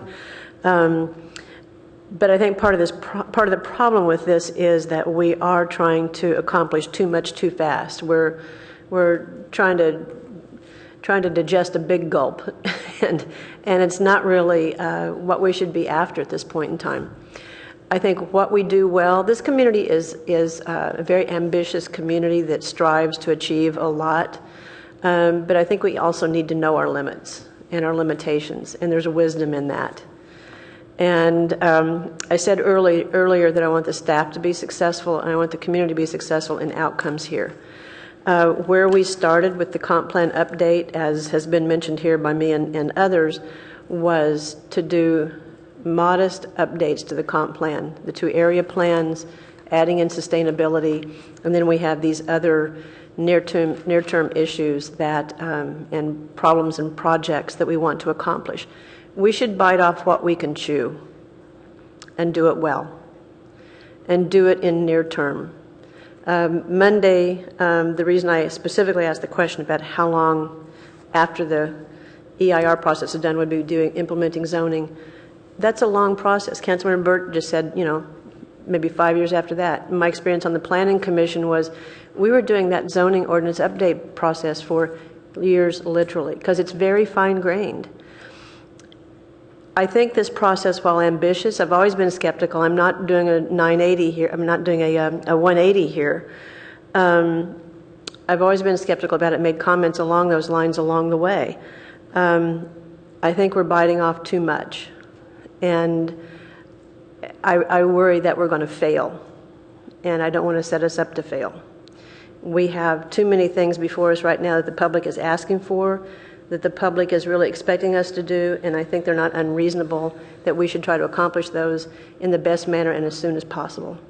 So I laid out some of those earlier. The comp plan is identified, but there's also the RPPP, the TDM program, office density associated, identifying that with the business registry, and appropriate zoning amendments that we have recognized and would be appropriate to do. It may also include some of the zoning adjustments that Councilmember Burt has alluded to. But one of my biggest fears, as I mentioned earlier, is just that we're losing opportunities. It will take some time to do EIRs for the 2 area plans, but I just can't imagine, and I'm not questioning your knowledge here, but I just can't imagine that it would take as long as trying to get the input from the public to do the full-scale EIR that's being envisioned, at least to the degree it's vetted in the staff report tonight. I think we could move much more quickly on that. So,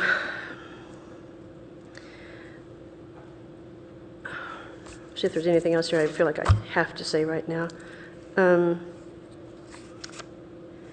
Yeah, I'll just reiterate that anything that we look at doing, Plan Bay Area includes and envisions development on the east side of 101. I do not support that, and I would hope that this council would not, and I think probably this council would not, and hope that that gets eliminated no matter what we do. Yeah, I just don't want us to try to do too much while, Rome's burning. We have a lot to be addressed here. Rome's burning, and I want us to take proactive action, even though it's not as proactive as we wish it would be, could be. But we need to act on the things that we can digest. So those are my comments at this point in time. Councilmember Klein.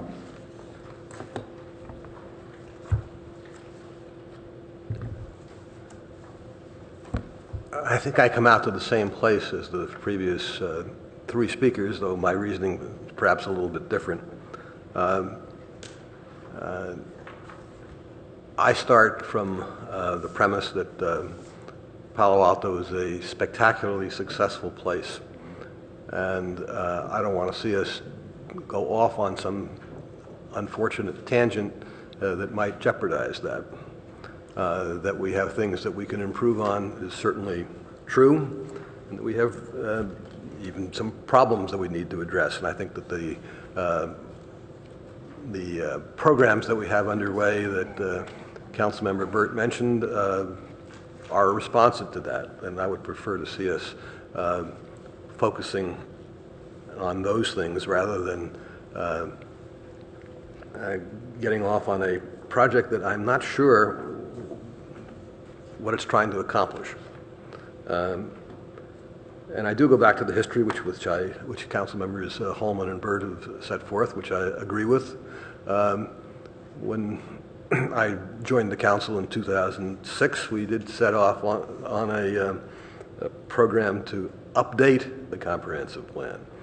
At that time, there was certainly still a remarkable consensus all across the community that there was little or no problem with the 1998 adopted comprehensive plan, and that we only needed to tweak the comp plan, and that's what we set out to do.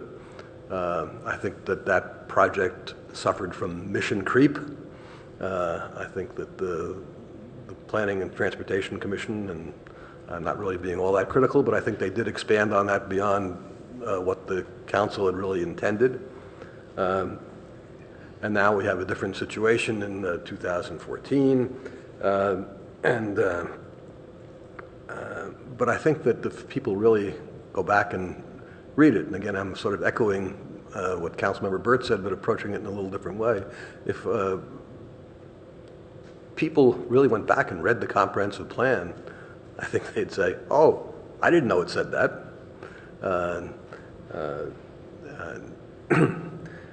Because I think they would still find substantial agreement.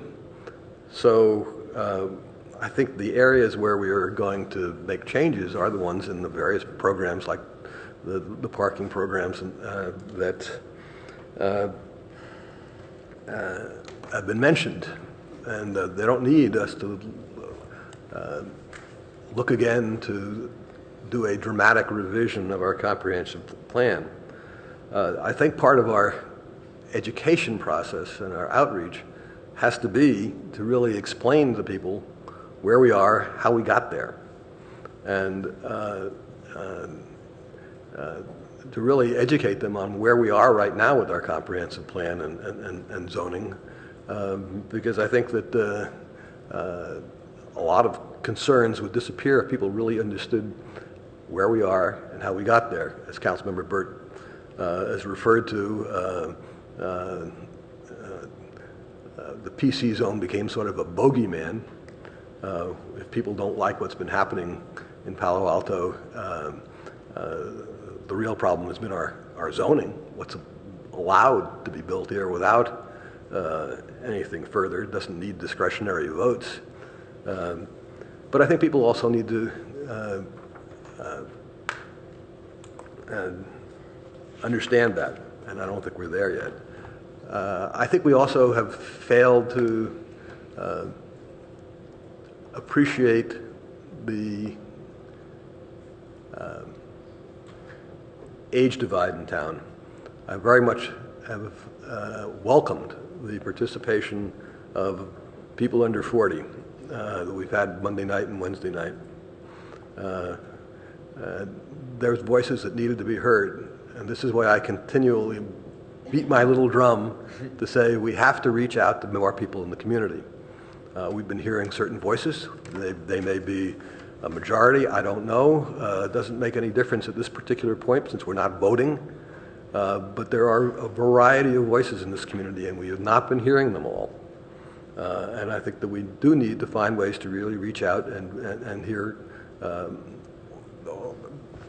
various segments of our demographics.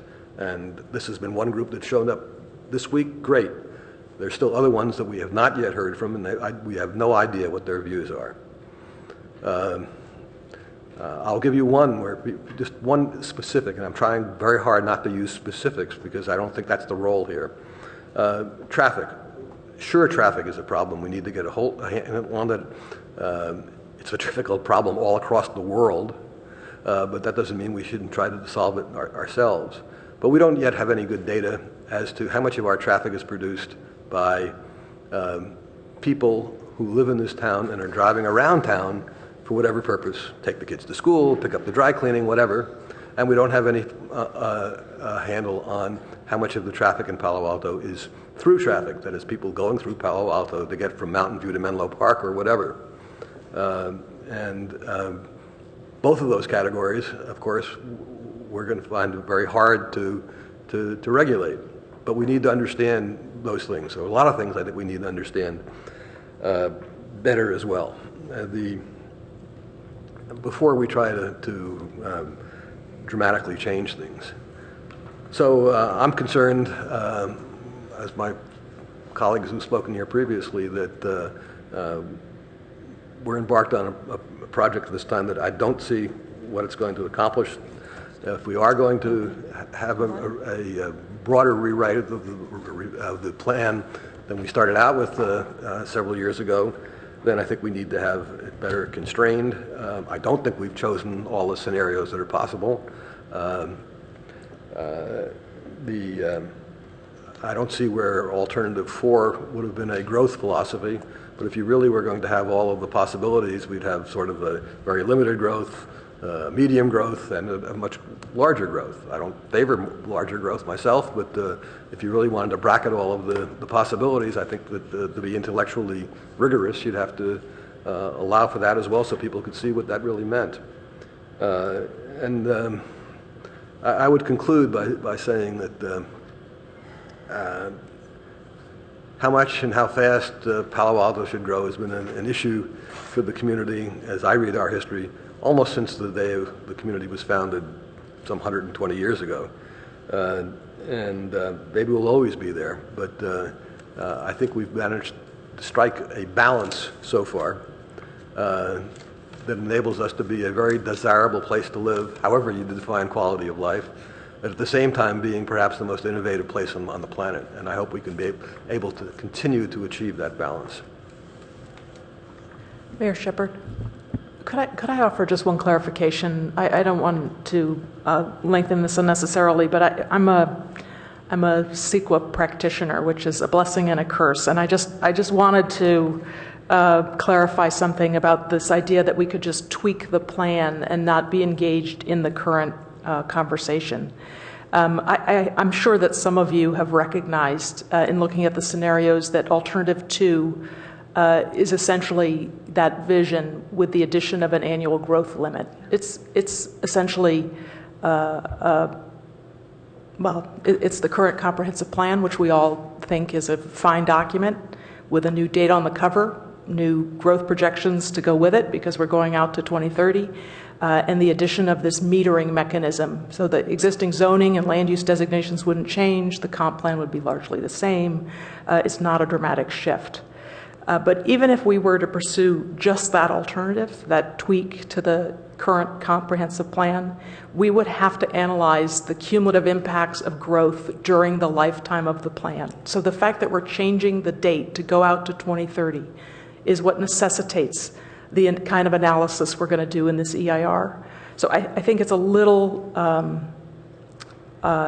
it's not entirely clear to suggest we could just tweak the plan and not be having this conversation that we're having today. We have to define what we want to analyze in the EIR.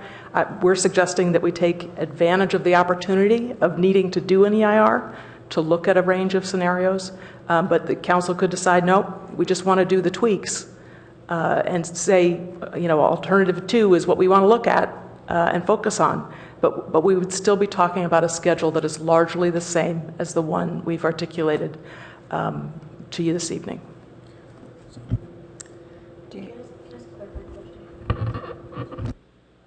Councilmember Holman, you have one clarifying question? Clarifying question. So if we did a 30-year, out to 2030, that's long range and would take a lot more data, a lot more analysis. If we just did a 5-year plan to get us kind of up to speed, current, and managed, what would that entail compared to going out to 2030? Well, I think Councilmember Holman, you could probably help answer that question. I feel that the community has been clamoring for a cumulative impacts analysis, whether it's a 5-year analysis or a 10-year analysis or a 15-year analysis. That's a substantial undertaking, and it's going to take a substantial amount of creativity to develop mitigation regime to address those impacts. So I'd like to tell you that a shorter update is a lesser process, but I couldn't guarantee that until we actually did the cumulative analysis and came up with the results. Councilmember Scharf. So I also have found this process, very frustrating. So I think the community is clamoring for, yes, an impacts analysis. I think we all want that. We all want an updated, comprehensive plan. But the community also wants, and I think we all up here want, the ability to solve the problems now. We don't want to wait 2 years. We don't want to wait 5 years. And Councilmember Burt's scenario of 2 years to do this and 5 years to implement the changes is just simply unacceptable. So I think where we need to get to, and I guess it's a question of resources, and I guess I want to get a sense of where you are. We need to move forward with a comprehensive plan, in the next few months in terms of scoping this out, and maybe we need more community involvement in it. Maybe we need a lot of things and it's not ready for prime time. It doesn't feel ready for prime time, and I think that's the angst you're getting up here. The net zero one, it just does not feel vetted. It feels scary. It feels like, what are we doing? It frankly feels like the PC process on steroids to me. I know our city manager disagrees. So the question is where do we go from here and what do we do? And you've made two arguments. I, for one, would never vote for number 4. I mean, simply number 4. But the argument you've put forth to us is that it's good to collect the data. So, but it would be a lot easier if you'd said, we've put a higher growth scenario in here, as opposed to the sort of backhanded no impact, no this. I think we just need to be honest and say, if you want a higher growth scenario, you think it should be put in here because that's good EIR planning. That's a different argument than saying we might actually adopt a scenario like number 4, which I think would cause huge community angst and confusion. And I think that's part of the problem here, is it's the way it's phrased as a whole. And the question is you'd have to make a good argument of why would we need to bound a high growth scenario? I mean, we're unlikely to ever approve it. I'm not going to vote for a high growth scenario. So why do we need to do that? I think you'd have to make that argument. Either that there's legal reasons why you do it, it supports that, it's the way EIRs are done, to be legally defensible, that you look at all the options. All those are different arguments. That's what's been made in the staff report. And so I guess where I'm getting at is I think we need to step back from this and come back. And Councilmember Schmidt is right. I mean, I think that we do need better data. I mean, if we're going to launch on this process. But we also, at the same time, need a plan that you come back to us with where we solve these problems now. I mean, I wish we weren't spending as much time on the comp plan and all that. I want to get the TDM involved. I want to get the RPP parking done. I want to close any existing parking loopholes so that projects aren't. I want to go ahead, as Councilmember Burt has mentioned, and downzone areas that need to be downzoned. And I'm unclear as to what our options are without updating the comprehensive plan on that. Now, clearly we can move forward on a lot of those items without updating the comprehensive plan as quickly, and a lot of those are not two-year processes, I sure hope. And I think there's this general frustration at council, at least with me, that we're not getting stuff over the finish line and getting the projects done that alleviate the problems in the community. I mean, I sort of feel that way about Town and Country. I mean, I know I've asked, 30 times. When are we going to get the lights fixed at Town and Country? When is it going to alleviate the traffic issues there? And it just never happens. And so there's that general feeling of that. And I know we have resources, and maybe what we need to do is have a look by the city manager and yourself and say, what resources do I need in planning, given where everything is in terms of forward planning, in terms of everything on the table, to get the RPP done, to get a robust TDM project? Do you need to hire 10 people? Do you need to hire 5? I don't know. I mean, I think you need to step back and say, what do we need to get things done to fix those issues and move forward with a comprehensive plan in a way that engages the community and has different scenarios that are required. And if we don't need to have a high growth scenario, I'm never going to vote for one. I don't know if other people are, but then we can make that decision. But I think we need to be pretty straightforward. So I guess we're crafting a motion in this whole process is really tough. So I guess I would just try, and I don't know, I would move that you come back to us looking at the comp plan with revised scenarios, taking the input you've gotten from council, and you come back with a plan of how we move these other things forward, if it involves staffing, if it involves what we can do to address the impact on the community in a reasonably short period of time. Let me see what I said up there. Move things forward in a reasonably short period of time.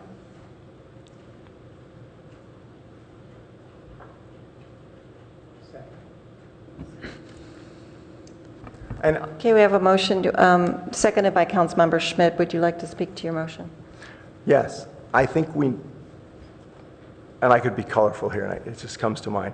I think there's that sense of, planning rather than doing and solving the immediate problems. Sort of feels a little bit like, Nero fiddling so why Rome burns, that kind of a concept.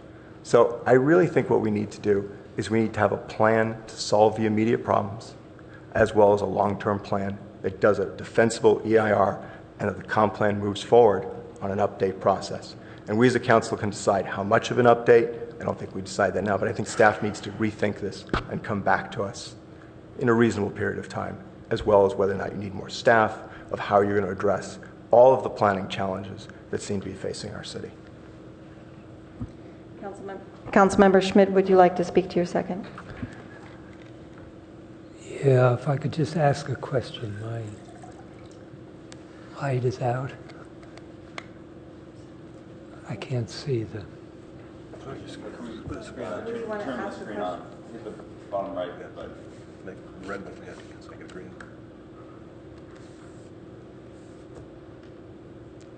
Okay.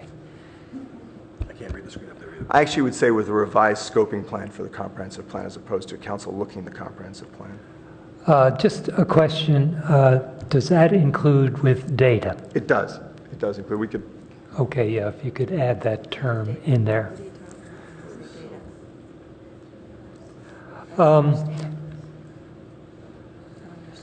Yeah, I think it is important to keep pacing with the comprehensive plan because the current plan has resulted in some real surprises. The development cap study showed, for example, that the original FAR in the downtown was basically 1.0, and by 2013, with exceptions and incentives, it had turned into 3.0. Now, that's a dramatic shift from what the intention of the plan was to where we are today, as impacts on parking and traffic and so on.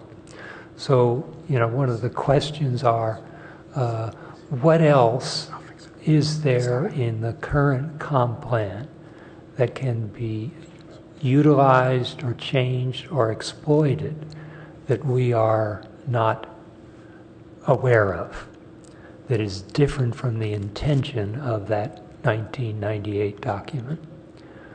And, you know, so that might be something that the data could help us with under the current planning.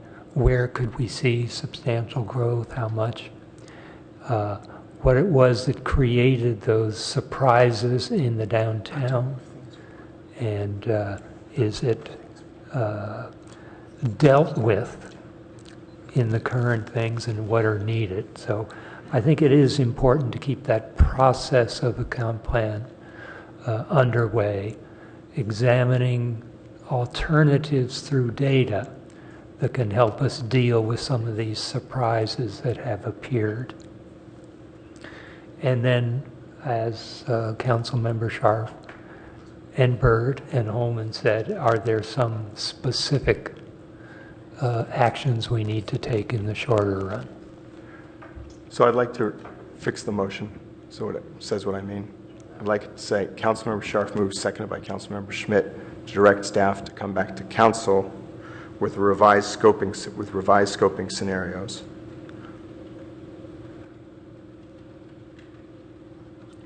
For the comprehensive plan. With concrete data. With concrete data. I don't know what concrete data. Yeah, I don't know what that means. What's concrete data versus other type of data? Your data or mine? Yeah. Data on what? How about with specific measures of growth of both commercial square feet and housing units? Measures of growth or specific? Wait, and not finished. With data, and then come back with a plan, not to move these things, and come back with a plan to address the current traffic, parking, density issues. Can I get some response from staff before we take this any farther? So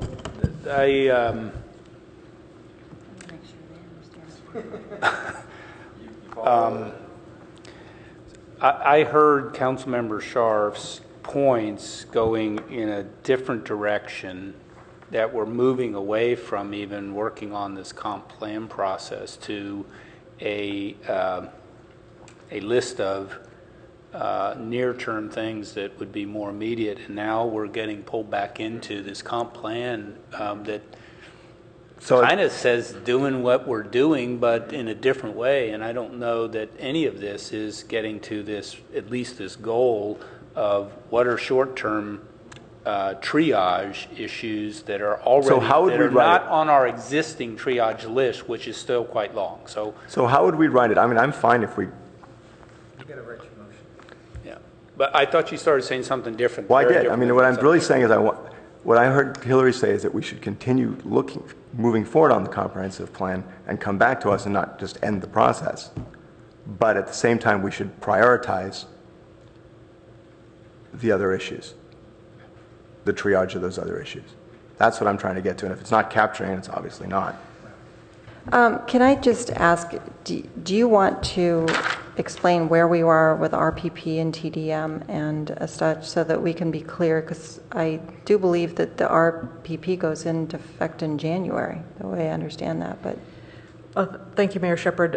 I'd be glad to add a few remarks on that. We have prioritized at the council's direction some of these near-term initiatives as actions under our Palo Alto framework. RPP is a good example. I have staff working on that intensively with a group of stakeholders with the intention of meeting the council's expectation to review and approve an implementation plan by the end of this year so that it could go into effect after the holidays or begin the implementation phase after the holidays.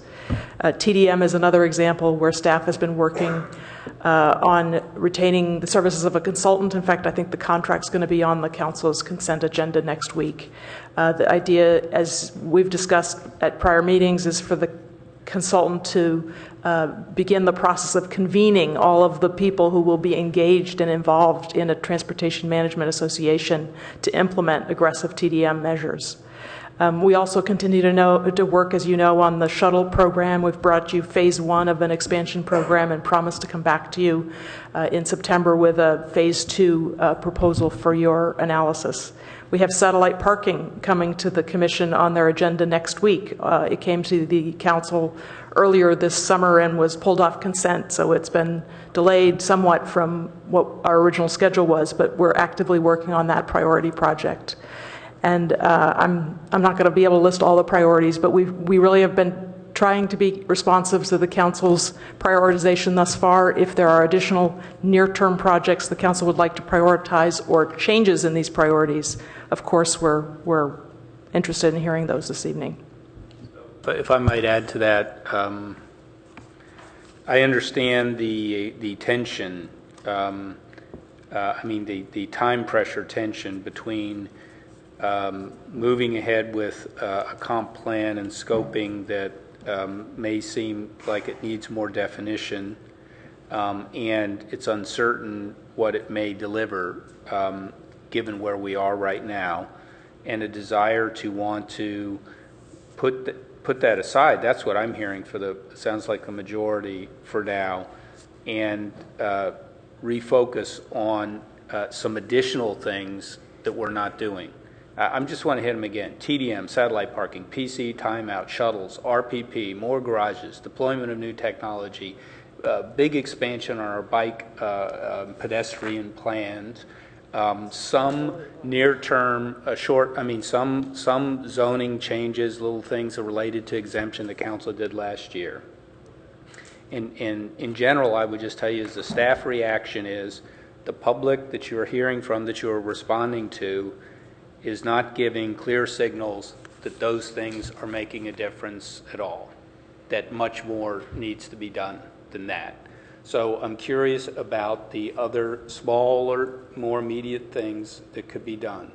The tweaking on the zoning practically. Larry's comment even, I think, is very true. They're building 2,000 housing units in downtown Redwood City right now. Google is expanding. I guarantee you we stop all development. Traffic's going to be worse on El Camino Real. Our community is going to experience all of these problems, and they're still going to look to us and say, why aren't you guys doing something?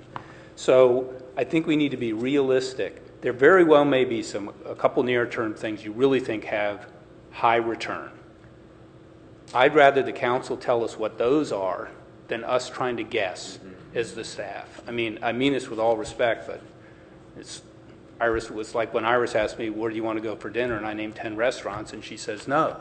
And I finally named the one she wants. I mean, just tell us what you want us to do right now. Really. And we'll do it. I know that we all have limited time. We have limited resources. We want to do what has the most impact, in your view, for the community. That's your job. You're the elected representative. So we'll do whatever you want. I'm going to go out to Councilmember Price. So I'm just going to withdraw my motion at the moment anyway. You're going to withdraw? Okay. So, well, my comments are not in support of the motion, so I don't know where we are in this, but I'll continue with my points. I've been scribbling here a lot of points. Where to start? First of all, my initial reaction to the staff report and all the work that's been done is I would support moving ahead as the option, which was move forward with the alternatives at this stage, continue with the scoping and the input that you've received, and come back with a refinement on the various scenarios that you've discussed. I think what I'm finding difficult and troubling sitting here right now is that we have directed you to do this work in terms of the scoping and the EIR program, EIR, et cetera, and I feel like we are getting caught in a trap of what's the phrase? Perfection is the enemy of the good.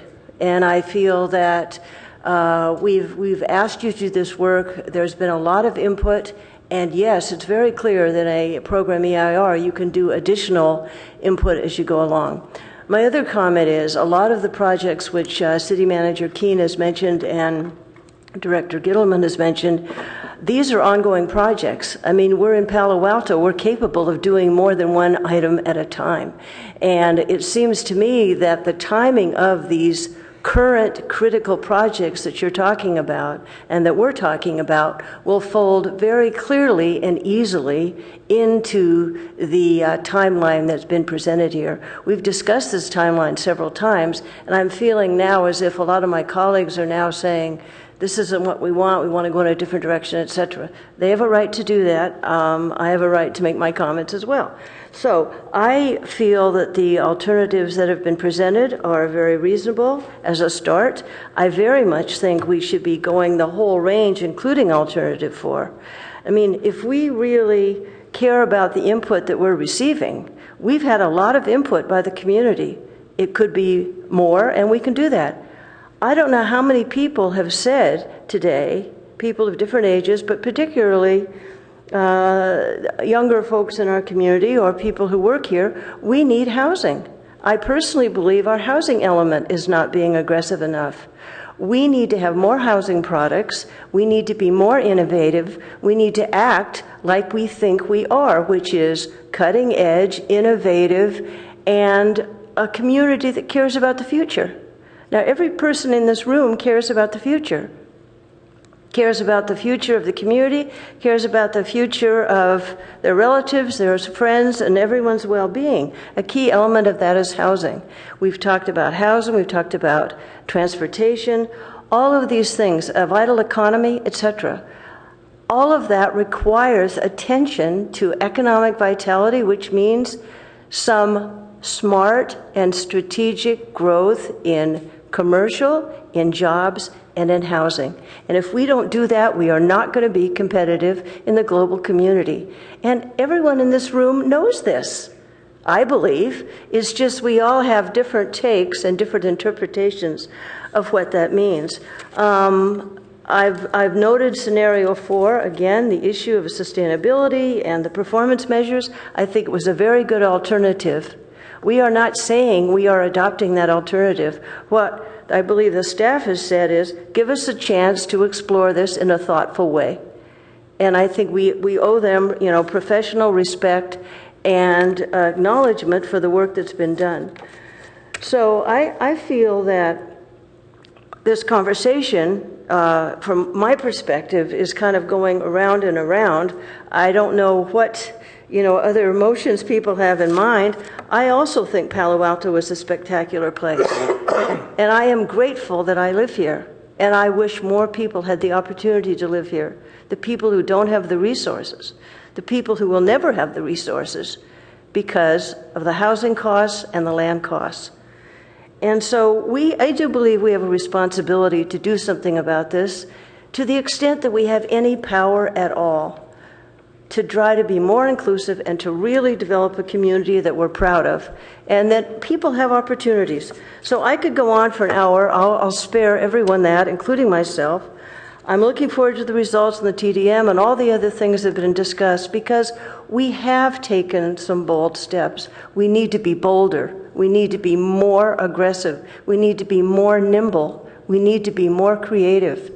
And I think this community is capable of that. I think my colleagues are capable of that. And I think every person who lives or works here has great ideas. And we need to communicate in a respectful way where we can discuss these things. Because the environment now is not particularly respectful of different points of view. And I think it's a black eye for the city of Palo Alto. I'm very concerned about that. So with that, I'm going to make a motion that we go with the initial staff recommendation, the first one, which, help me out, where's my, let's see, where are we? That we direct staff to proceed with preparation of the EIR analysis, taking into consideration input received during the scoping period, and based on the 4 conceptual alternatives described in attachment 1, with modifications and refinements that have been requested by the council. That's my motion. I hope I have a second. Would you like to speak further to your motion? I don't think so. I think I've said the main points I want to say. I have many others, but I will just say at this hour, I think I've stated my case. Right, and I know I haven't stated my case yet, but I would like to ask Councilmember Schmid, what data, you said something about square footage, which I think is valid. I think we need to understand roughly, what the breakout is of square footage in the different types of commercial, non-residential categories, because I think that will help me understand better what the potential growth is also at, for example, California Avenue, without any cap and without doing anything. So I wanted to understand better what your data thinking was to have that come back somehow. So what was your thinking there? We have a development cap for the downtown Right. area. We have a development cap for the city as a whole, but there are no numbers available in terms of what has been built or what the current zoning would allow in various places. Let me ask staff if they can figure out a way of getting that information to us. Mayor Shepherd, thank you. I think we expected, based on the concept of this annual growth limit, that the council would want to see data on our historic growth over the period that we have data for, which goes back to 1989. So we would know what we had for that square footage, and then we would see the growth. Is that what you're saying, or just the growth? I think that's where you want to get a baseline to kind of like, if you own a building, how big is the building? How many square feet are in it? Is that kind of what you're thinking?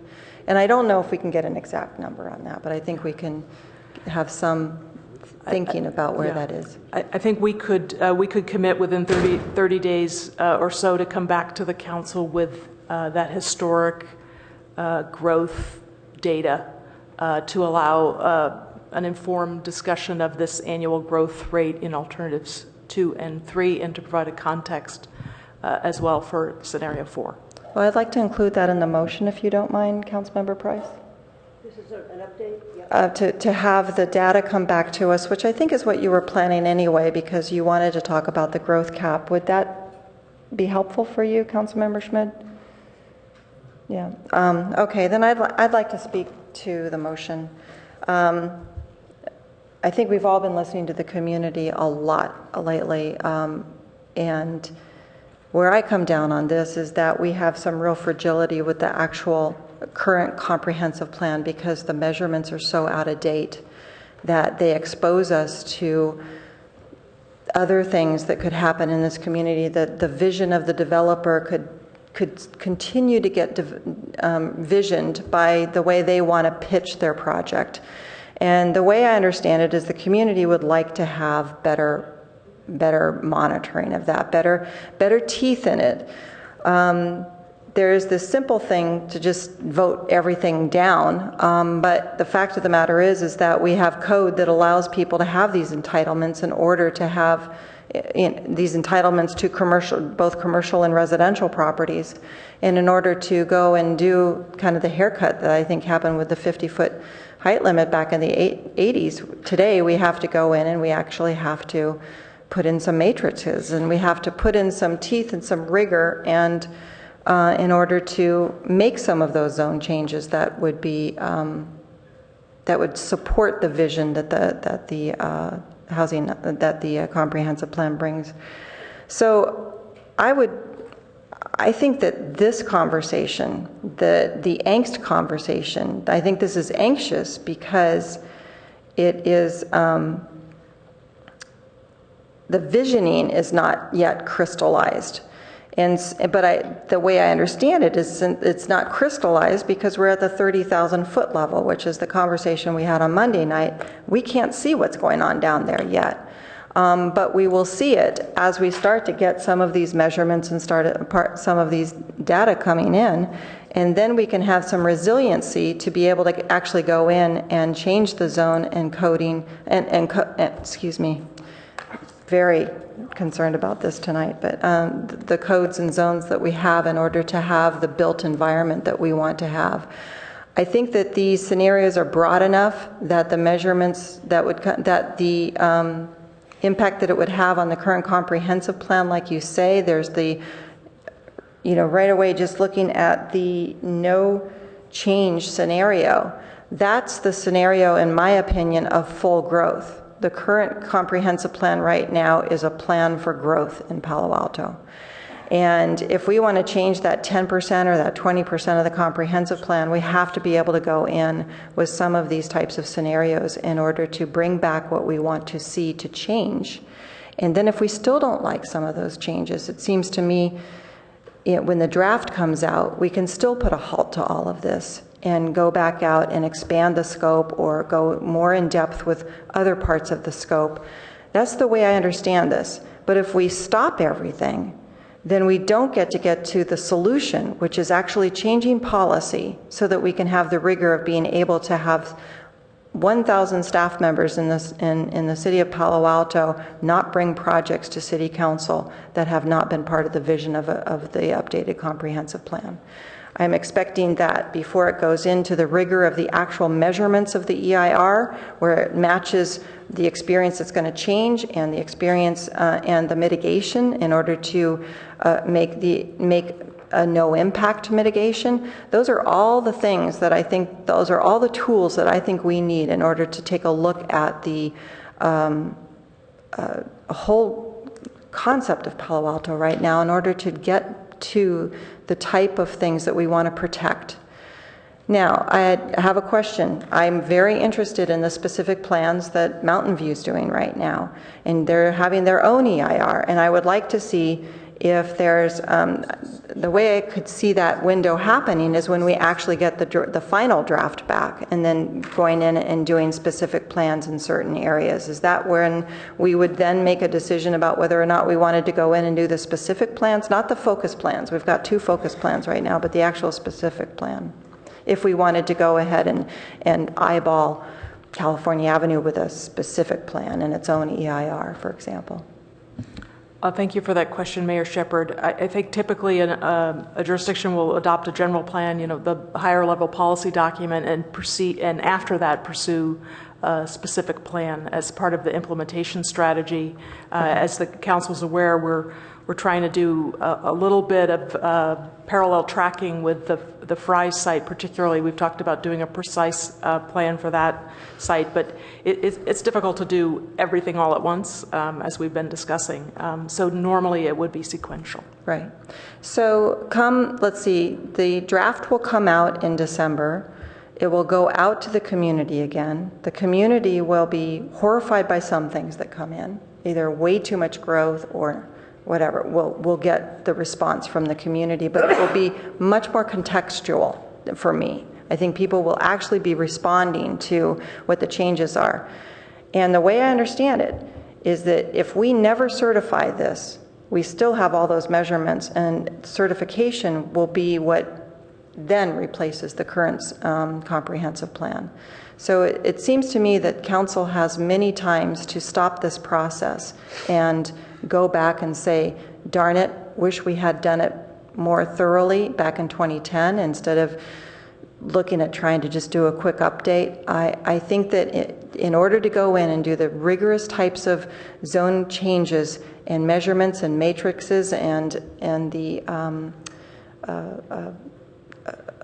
metering of I was very interested with attachment J, where I can't remember the community that actually sent out a certain amount of square footage every 2 years, and when the square footage was done, the staff didn't take any more applications. We don't get to talk about those things, in my opinion, without doing the comprehensive plan with the types of scenarios that you're bringing to us. For me, a lot of growth, current plan without any controls, and then the 2 and 3 scenario.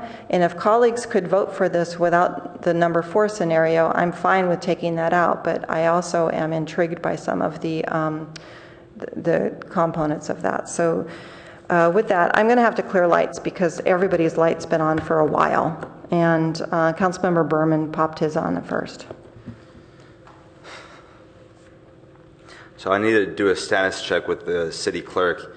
Has every candidate for city council withdrawn their papers? Yeah. Tom, Corey, you guys still in? Still in. All right. I've changed my mind. I'm coming back. So that would be, I'd enjoy that news. And I also enjoyed your comments earlier, Councilmember Price. Can I ask, Hillary, can I ask you a quick question? So we talked earlier about the fact that if we do a comprehensive plan update and put it out to whether it's 2019 or 2030, it's going to be a pretty long process. What if we just decide not to update it at all and just say, you know what, the comp plan that we've got right now from 98 to 2010 is good enough, we're not going to touch it, and we're going to keep on going with that as our acting comprehensive plan? Is that, I don't even know if that's an option. Well, obviously, the city could do that for a certain period of time. I think my belief, and maybe Molly can comment on this as well, is over time, as the end date on that plan, which is 2010, gets farther and farther in the past, there's an increasing vulnerability that the city's land use decision making will be impaired or challenged in some meaningful way. So okay, I think so there could be legal vulnerabilities there potentially. Yeah, and in general, the state advises local jurisdictions to look at updating their plans every 10 years, which is almost no one ever does 10 years because it's such a significant expenditure of resources. You have to start revising it the minute that you pass it. That's right. Yeah, that's right. Thank you very much for that clarification. So I'm going to make a couple of comments. I don't.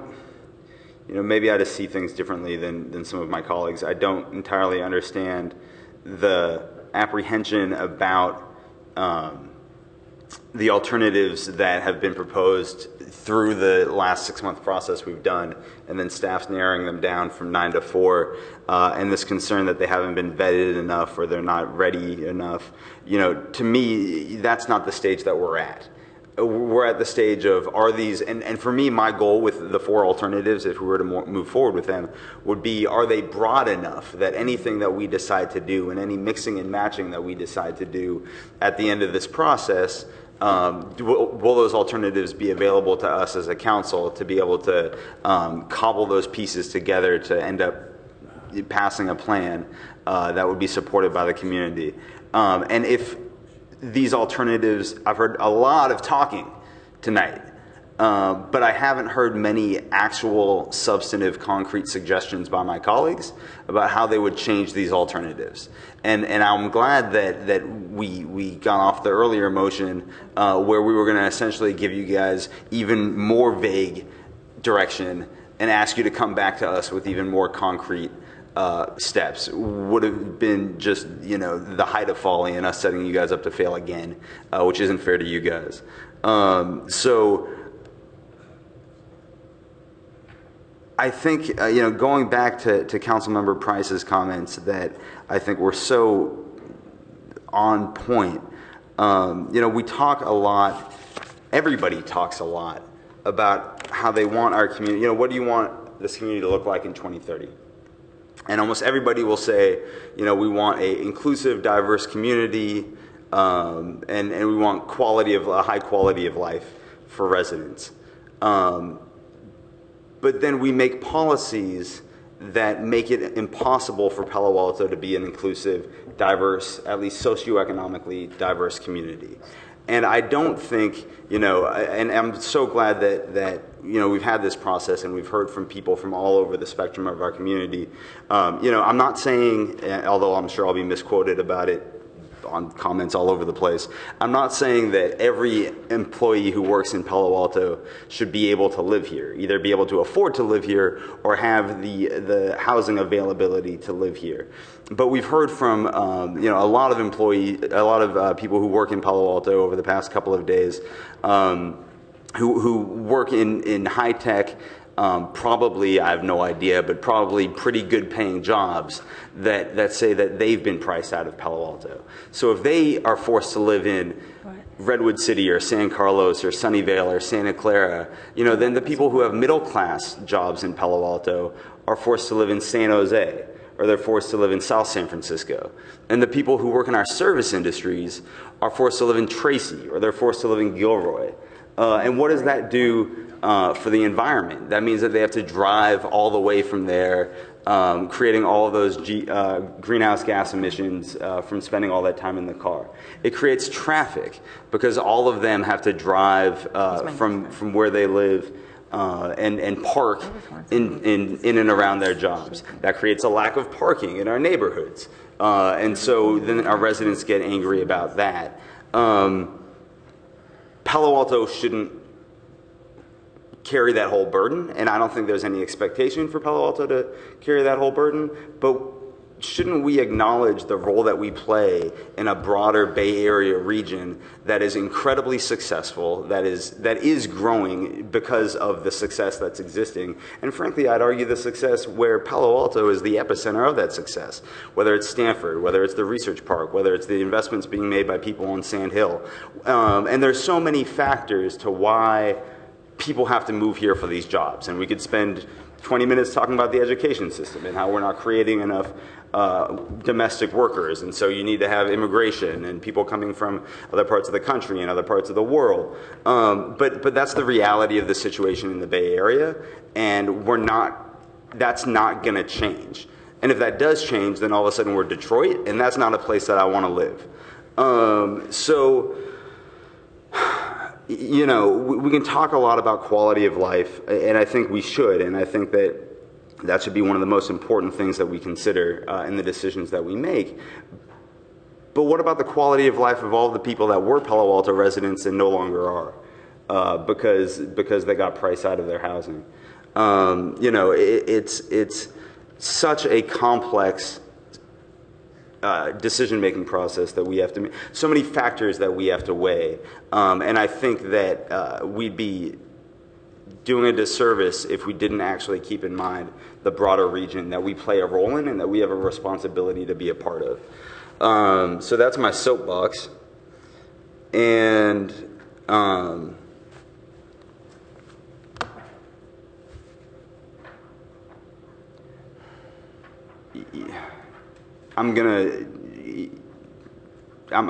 likely to support the motion. What do you want changes? I can't decide.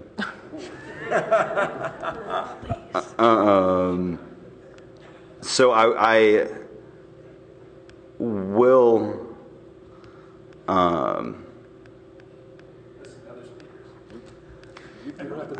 I think the motion is absolutely going in the right direction. I'll listen to other speakers, and we'll see where it goes.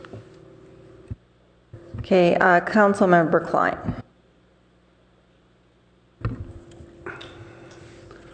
Following up on Councilmember Scharf's comments earlier, I will move that we continue this item, number one.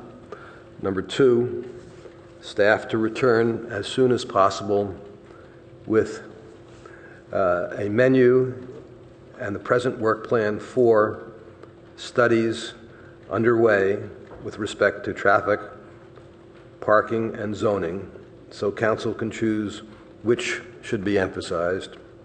And 3, at the same time, staff shall provide a revised scoping for a comprehensive plan update with more robust, relevant data and taking into account the comments made by council members tonight.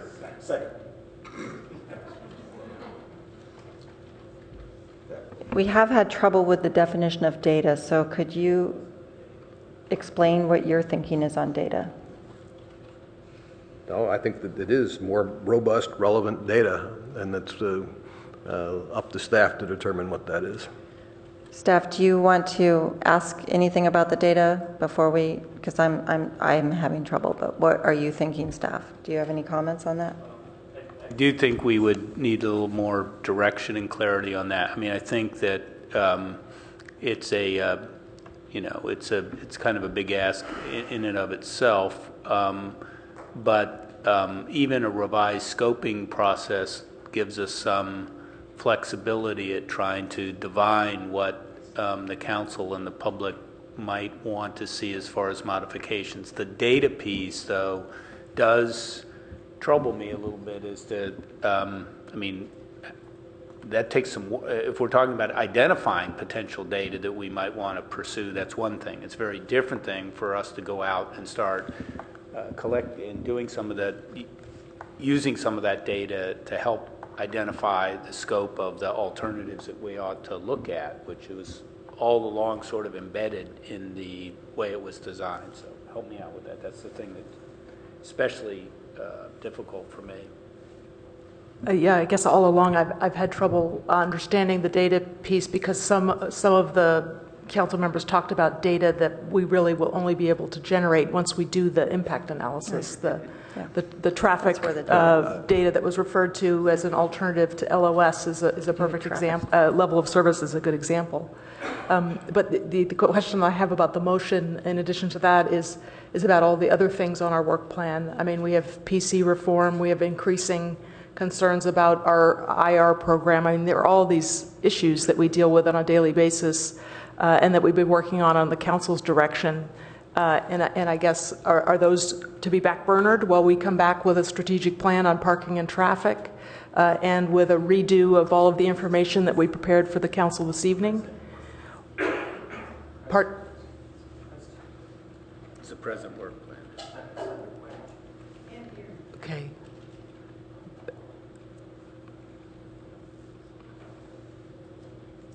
So the council's just asking us to come back and describe what we're currently working on.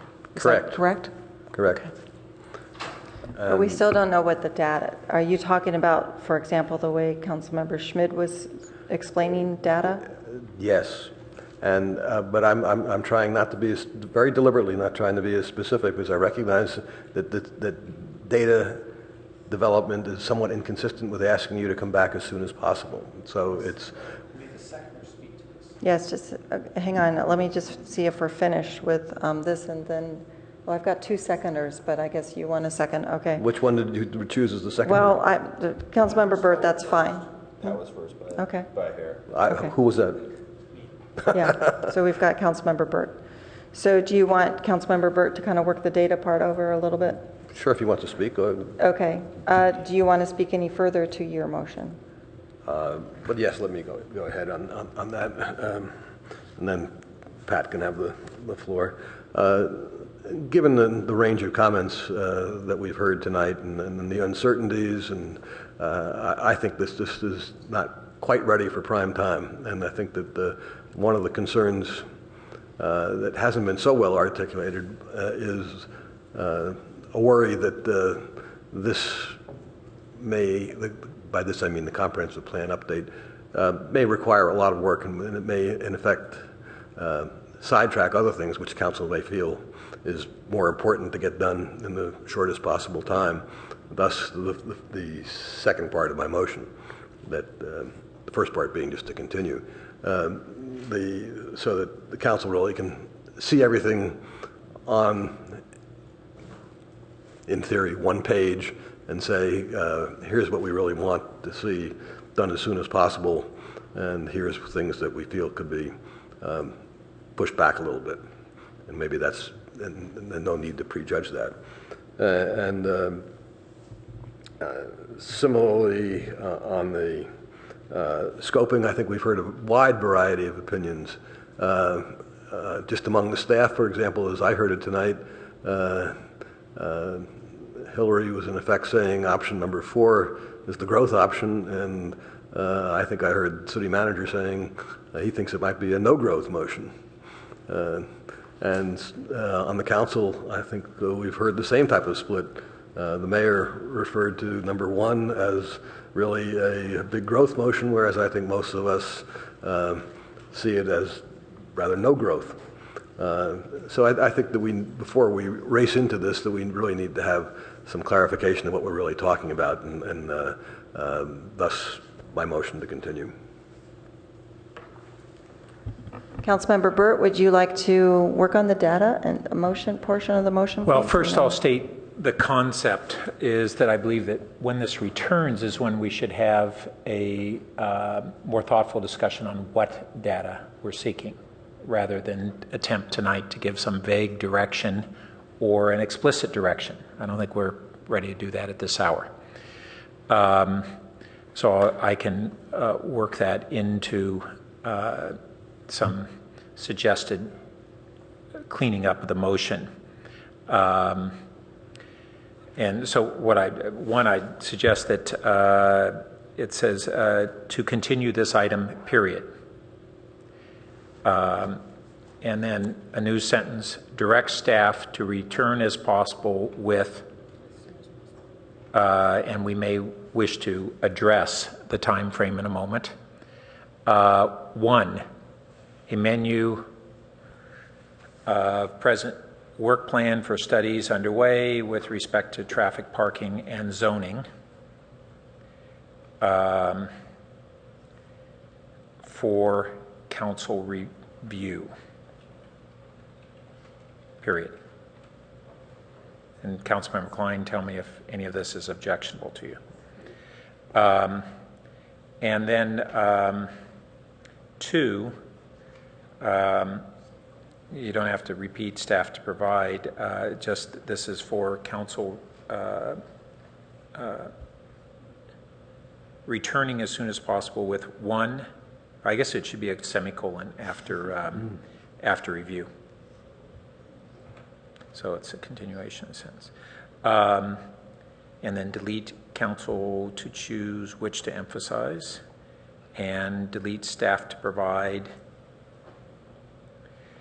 And so it would be 2, a revised scoping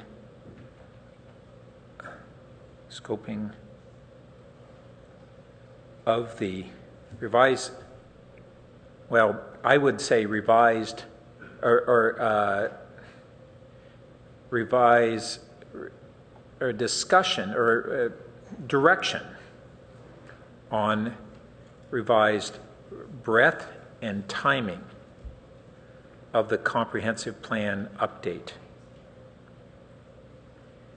including direction on the EIR scoping process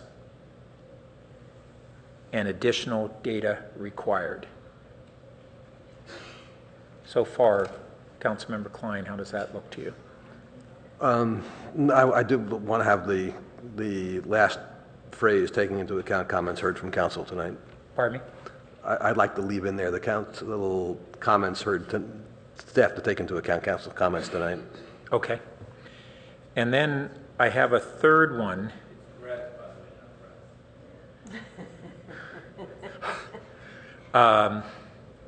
Third component, which would be for at that same meeting, review of potential changes to the zoning code and zoning map. This would be a preliminary discussion, but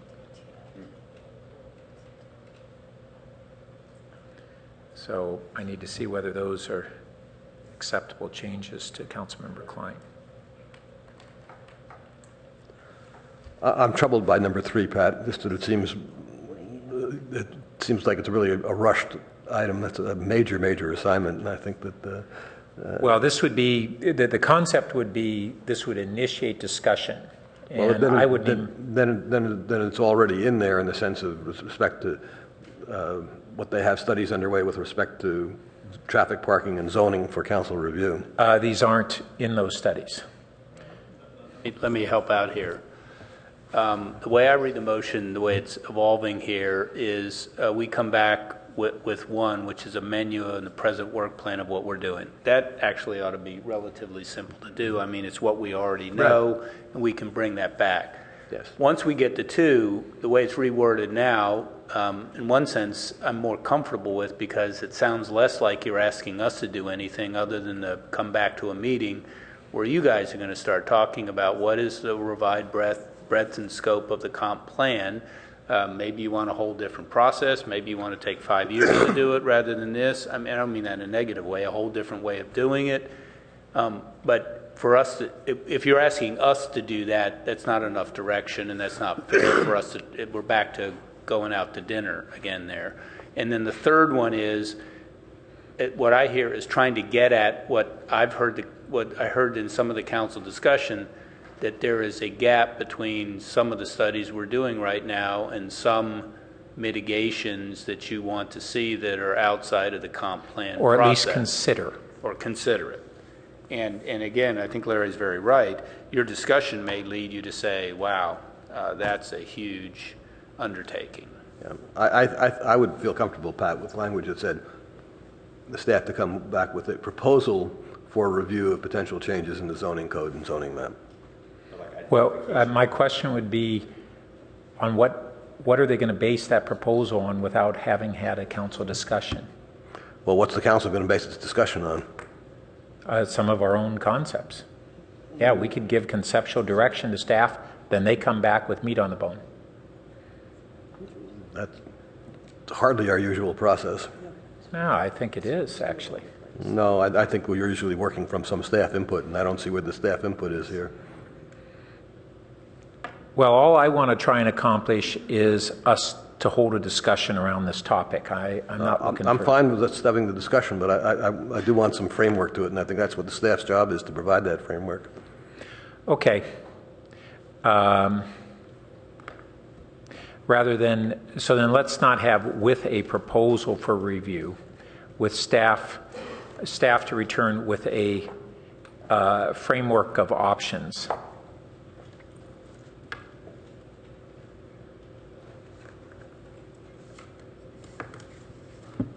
Mayor Shepherd, if I could. Yeah, I don't understand what that means at all. Well, so could you the way I understand it, it is a significant body of work that could itself take 6 months for me to get back to council. Okay, so this goes back to my notion is that we would give a more narrow guidance on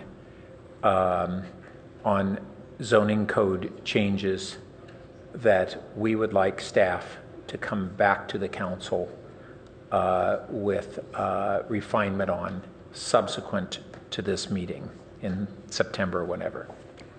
I think the language that we've worked out previously is not a 6-month assignment, Hillary.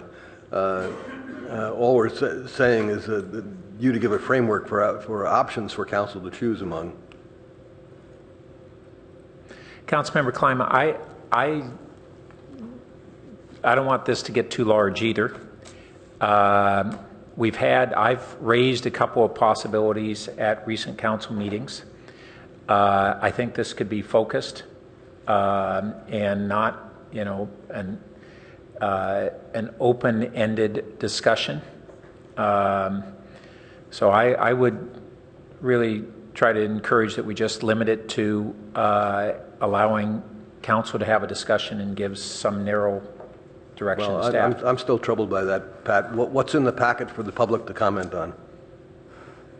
Well, we're not going to, at the meeting, we wouldn't have decisive action. We would simply be asking for, we'd give some direction and then have staff come back at a subsequent agendized meeting for a full public discussion.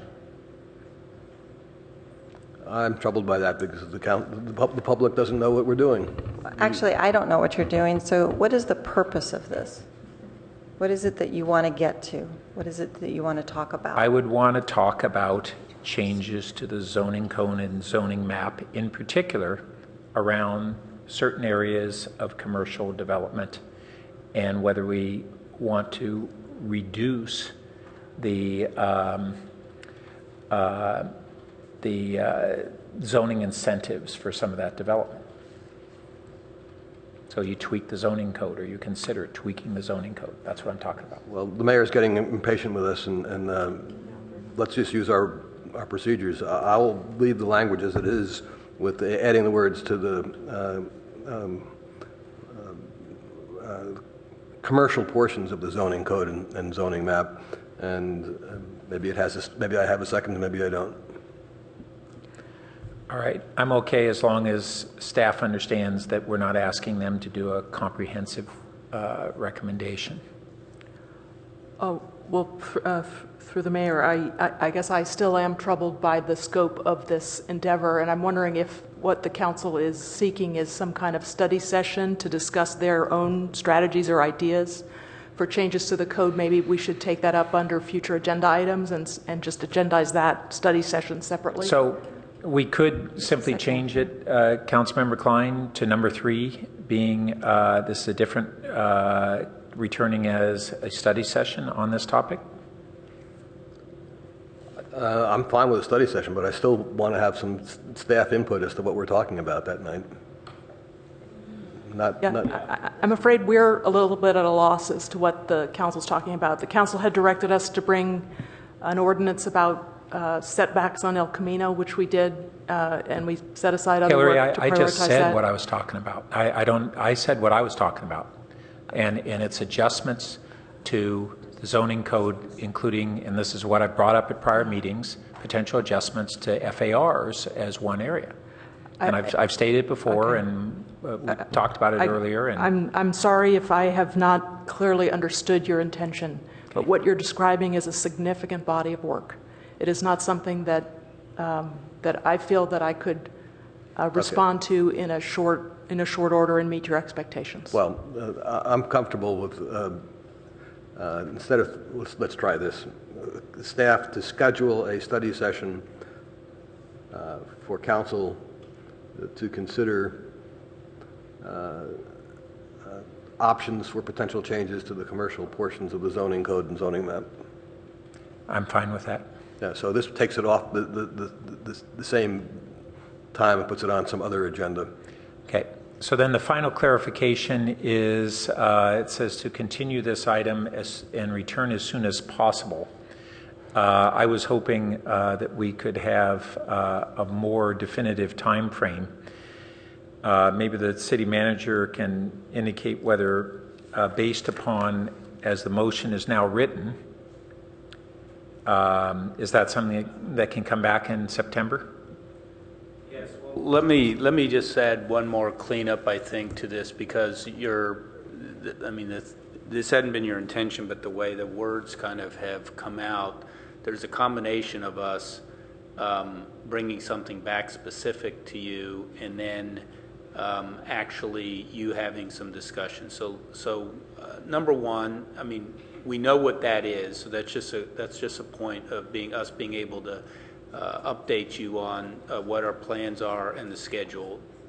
Number two, I don't think that's worded right. The staff is not going to come back with direction on a revised breadth and scope. Agree. No, so what you're really asking for is, I mean, do you want to see, us to lay out some options for a revised breadth and scope on a comp plan update with more advanced, robust, relevant data? We've always said we expected robust data. I'm hearing somehow you may want more data that's somehow in advance of some of the process, unless I'm missing that. So actually, I don't know whether my intention on number 2 is the same as Councilmember Klein's, but my intention here was actually not seeking additional staff work on this, but to return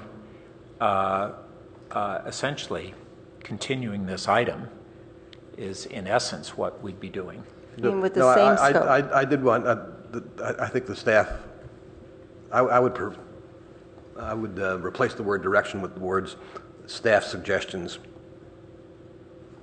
Staff suggestions on what? revised breadth and scope of the comprehensive plan, with more accompanied by more robust, relevant data and taking into account comments heard from council tonight.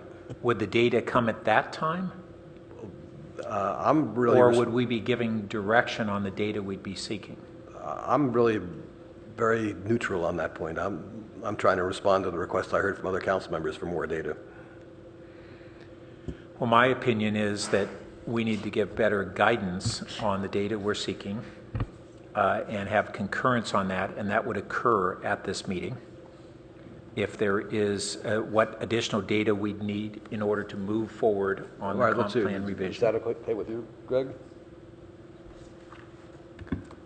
I guess the way I would interpret it is we're not asking for staff to come back with data, but a listing of the types of data that is out there or available or could be raised that would be relevant to answer the questions.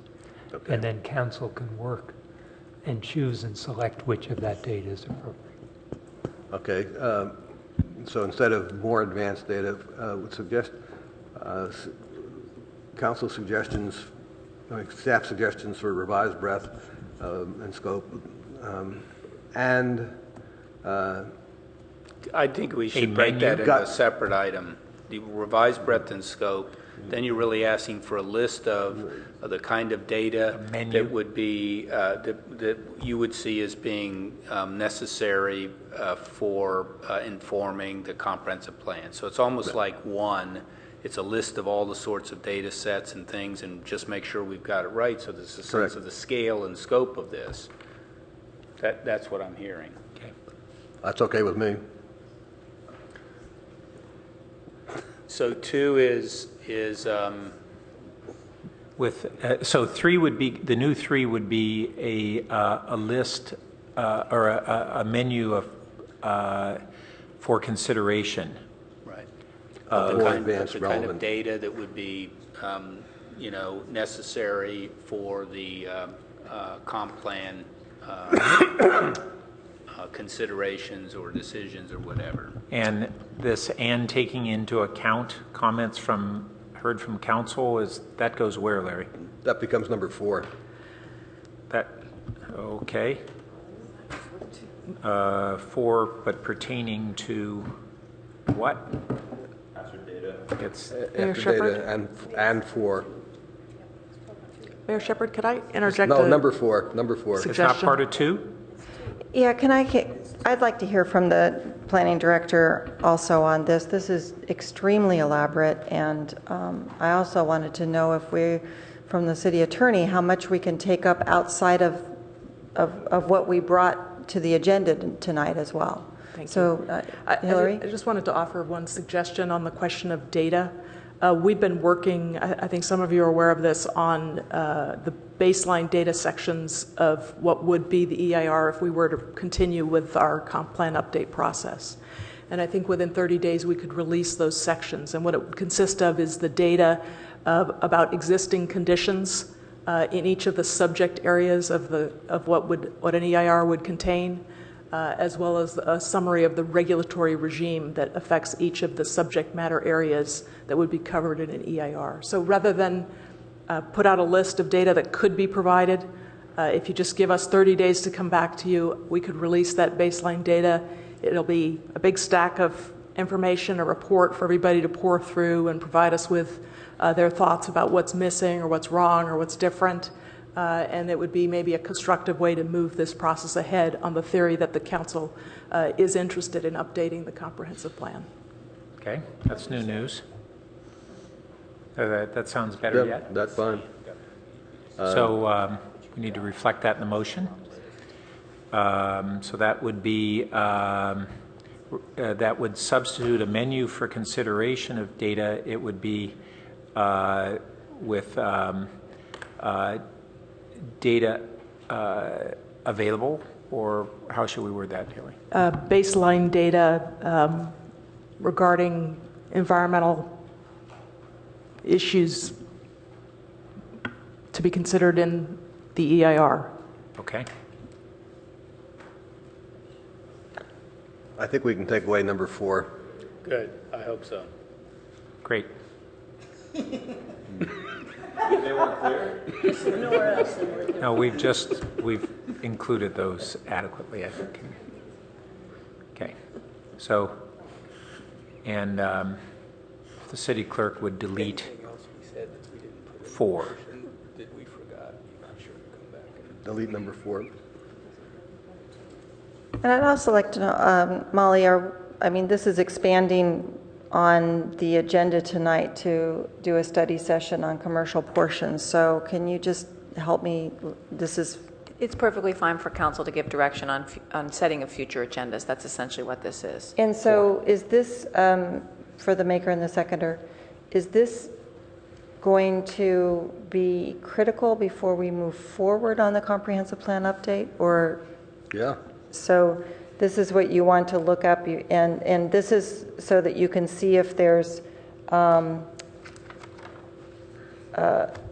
fast track of something of some sort in there. Is that what we're thinking? Is that what you're thinking? Okay, so do you want to give any more direction there so that they can focus in on some of those potential fast tracks instead of having sort of a whole? No.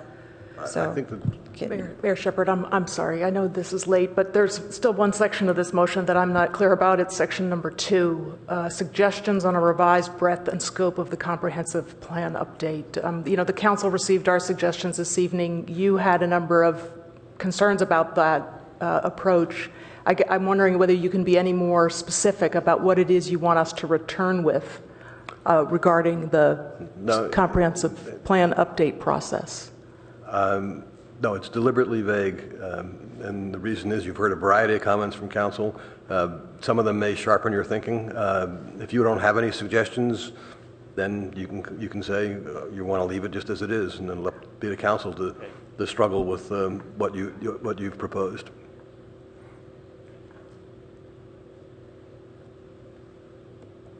I don't have anything further to add. With one acknowledgement here, and again, don't mean this in a negative way, because as time passes, things get different. We get criticized when we've done exactly what you ask us to do, let alone if we're trying to guess what it was that you asked us to do. So I want you to have a lot of tolerance for our interpretation of what we might have heard about alternative breadths and scopes or time periods for looking at stuff. Obviously, we heard some of these, and it's very clear to me what this is allowing for is if you want to look at these things in relation to each other, and they may be interactive. You may decide you want to do some stuff on the zoning map and have a completely different schedule for the comp plan, or so I'm just making up, That's precisely right. Okay. And what I anticipate is not only will staff have had an opportunity to think more about this, but the council and the community will be digesting this and thinking about, on the basis of the 2 meetings we've had this week, do we have greater clarity on how we want to proceed? Agree with that too. And not try to make that decision unnecessarily tonight. Okay, I have 2 lights. Councilmember Holman? Yes. So one comment on number 2 in the motion, if this helps staff at all. So for instance, from my perspective, and you heard me say this earlier, but just to be hopefully clear and put a punctuation on this, that one option might be that the comp plan update is only the 2 study areas and any zoning changes, as you sort of just mentioned, as you were guessing at that. It's like that would be something I'd be interested in. Used to be number 3, number 4 now. I'd actually like to see that staff would come back at the same meeting with what I interpret as what the intention of this is. And maker and seconder will tell me if this isn't their intention. What I'm looking for this to be is what staff's capability is in terms of what we can do in terms of changes to the commercial zoning. And the reason I put it that way is because I don't want, and what I understood Hillary to say, which I appreciate, is that what are we asking you for? So what I'm wanting to know from this is from city attorney and planning director is, what are our options?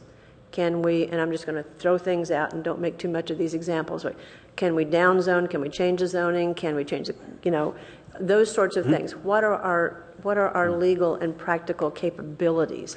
And I think that might be what Councilmember Burt may have intended when he added this item to the motion. He'll have to answer that, but would that be clear direction? Can I? Yeah. So just let me add from a legal perspective. To the extent that council has specific ideas and you are able to articulate them, you will get better advice and counsel from us about what the procedures are that will be required to pursue those ideas. It frankly is not feasible to provide an entire survey of all possible options and the procedures that would apply. So obviously the devil's in the details. And to the extent that you really are looking to have a very substantive conversation about the timeline and the procedures that are required for various options, it would be better for you to articulate them as early as possible. Otherwise, we may be looking at several meetings in order to do that. Does that make sense? It does, but I'm still not clear on what number 4 then is asking staff to do. If I can interject, I think the way I read item number 4, we would place a study session on your agenda with very little preparation. It would be a brainstorming session for council. After that brainstorming session, we would come back to you with the kind of information that Councilmember Holman, you're asking about what's legal, how fast could we do it, what kind of environmental review is required, how long would it take. That would have to be a subsequent meeting after the brainstorming session. And that incorporates exactly what the city attorney was saying there, right there. It gives you the opportunity. And the fact is, I think you guys want to talk about a lot of things that might be not just challenging from a resource or a capacity point of view, but they may have, they may have a lot of obstacles to them. And the staff doesn't want to be conjecturing in public about things that might have a lot of implications without you giving us much clearer directive about exactly what you want to look at. And that's what the city attorney was trying to caution you about also. So let me ask staff then a question about number 1 in the motion. There was a colleague's memo probably about a year and a half ago, and I'm guessing on that timeline, about ground floor retail protections in the downtown. I know as a part of the California Avenue conversations, there's been some indication that staff is already looking at greater ground floor protections in that area, including maybe quotas. So would you consider that as part of your present work plan and bring it back there? And the reason I'm asking where it would go is because I'm wondering about the timeliness of those two things. Councilmember Holman, I'll have to go back and research the history of the colleague's memo, but there are ground floor retail protections in place both in Cal Ave and downtown. If the council is suggesting that they should be broadened, that's not currently, as I'm aware, on our work plan.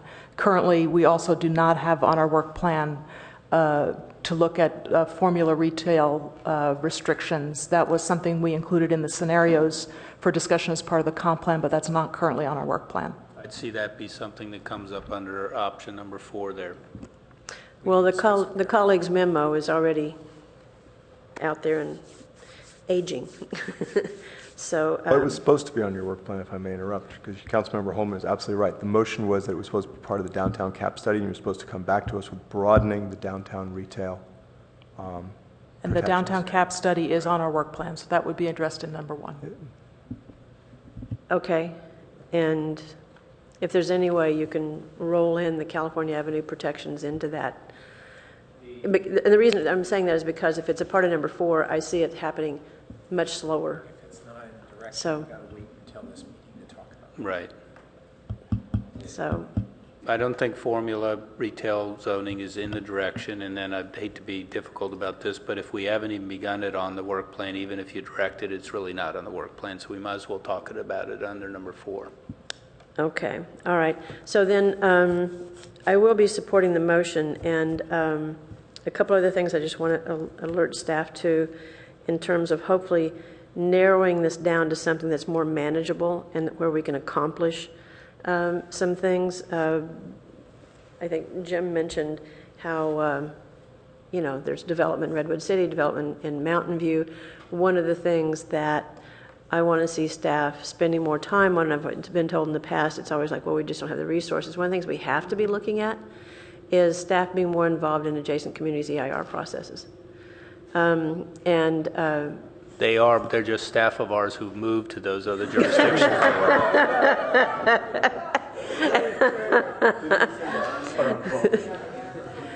That was too fast and too correct. It's you can take that on the road, but something that we really need to find a way to be more involved in that. These other communities' EIRs don't go to the Planning Commission, they don't come to council, and it's just, we're a victim of our own inactivity, and that's not to be critical. It's just we need to find a way to address that as we're looking at EIRs, and just one comment too. I think it's not so much our because of a comment that was made earlier, it's not so much our comp plan that's out of date, it's our zoning that's lagging. So I will leave it at that for the comment on the motion. And then one other comment is potentially an amendment to the motion is, could staff bring back language, because this is something we hear a lot about in the community, and in fact it is an issue that we hear at council meetings, is our projects don't have to be consistent with our comprehensive plan, if that's accurate, because we're a CLG. Is that accurate or not? We keep hearing that. It keeps getting brought up. Do our projects or not have to be consistent with our comprehensive plan? So there's a lot of misinformation about this. As a matter of legal defense, when and if and on those rare occasions when we're sued, and someone makes a claim that there's been something that's been approved that was not consistent with the general plan, with the comprehensive plan, our first defense is always, yes, it is consistent with the comprehensive plan, because it's the policy of the staff and the policy of the council to approve projects consistent with the comprehensive plan.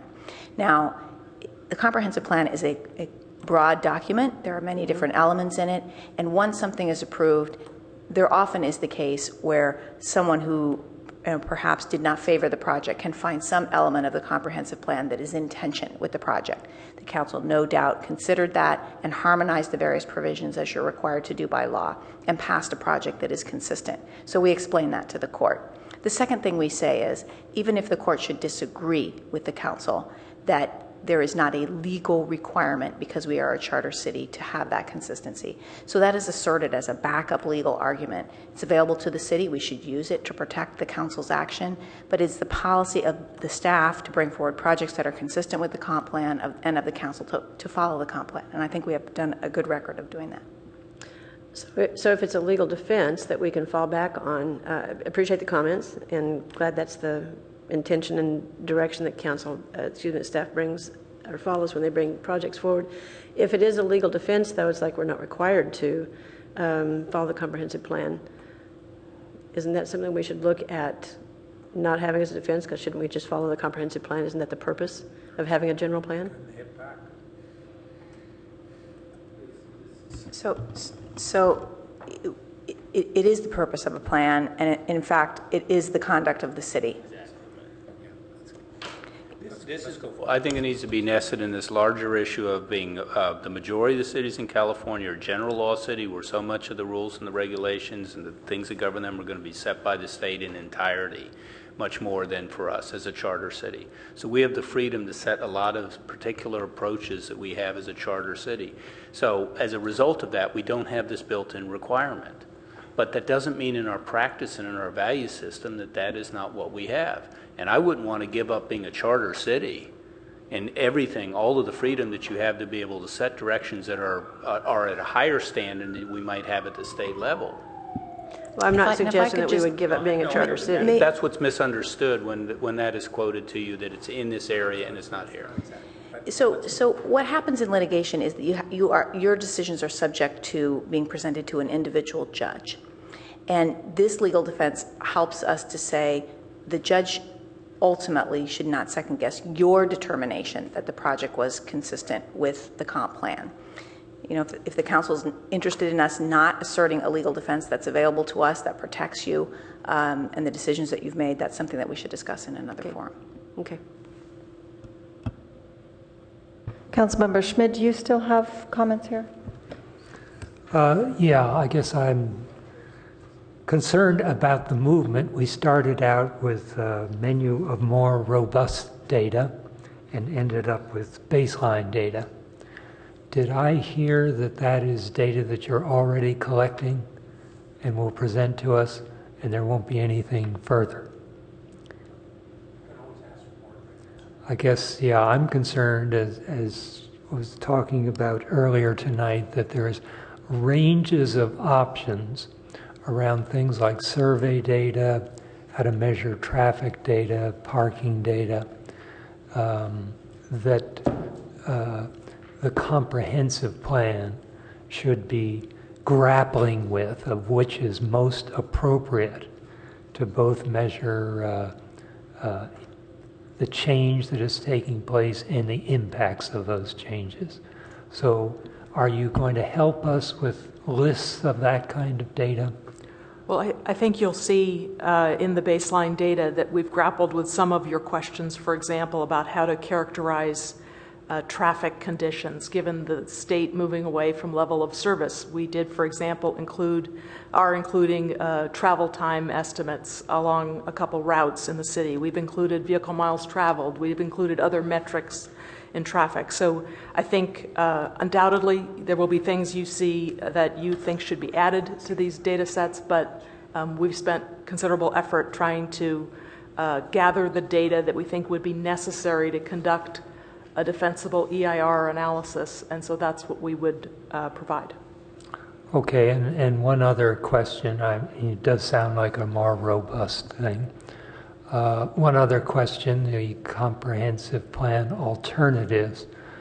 I note that since 2010, we are in the process of adding 2 million square feet of non-residential space in the Palo Alto sphere of influence. None of it, or very little of it, has had an impact yet, but it will, certainly over the next 3 years. Is that being taken into account? Well, again, we are not going to be able to come forward with an analysis of impacts or to look forward, but we can bring you what data we have gathered about the historic growth trends in the city, thinking that this idea of an annual limit might be of interest to the council, and we can bring a characterization of existing development, including the pipeline projects. So we can have some notion of at least how to measure what to expect from the 2 million new square feet. I'm not sure I understand that question. Well, there's going to be a tremendous impact, say, of the Stanford Hospital. We haven't felt it yet, and they have, quote, a mitigation in place, but still there will be a huge increase due to it. Same with the business park. Why don't we bring forward the data we have, and if you see something missing there, obviously we'll take that as a to-do item to add to that data. Okay, but you will be explicit with what is in your data. We will provide the data. We will not just list what we all will provide. We are going to provide you with the baseline data that we've gathered in the last several months. Okay. All right, I'm going to call for the vote.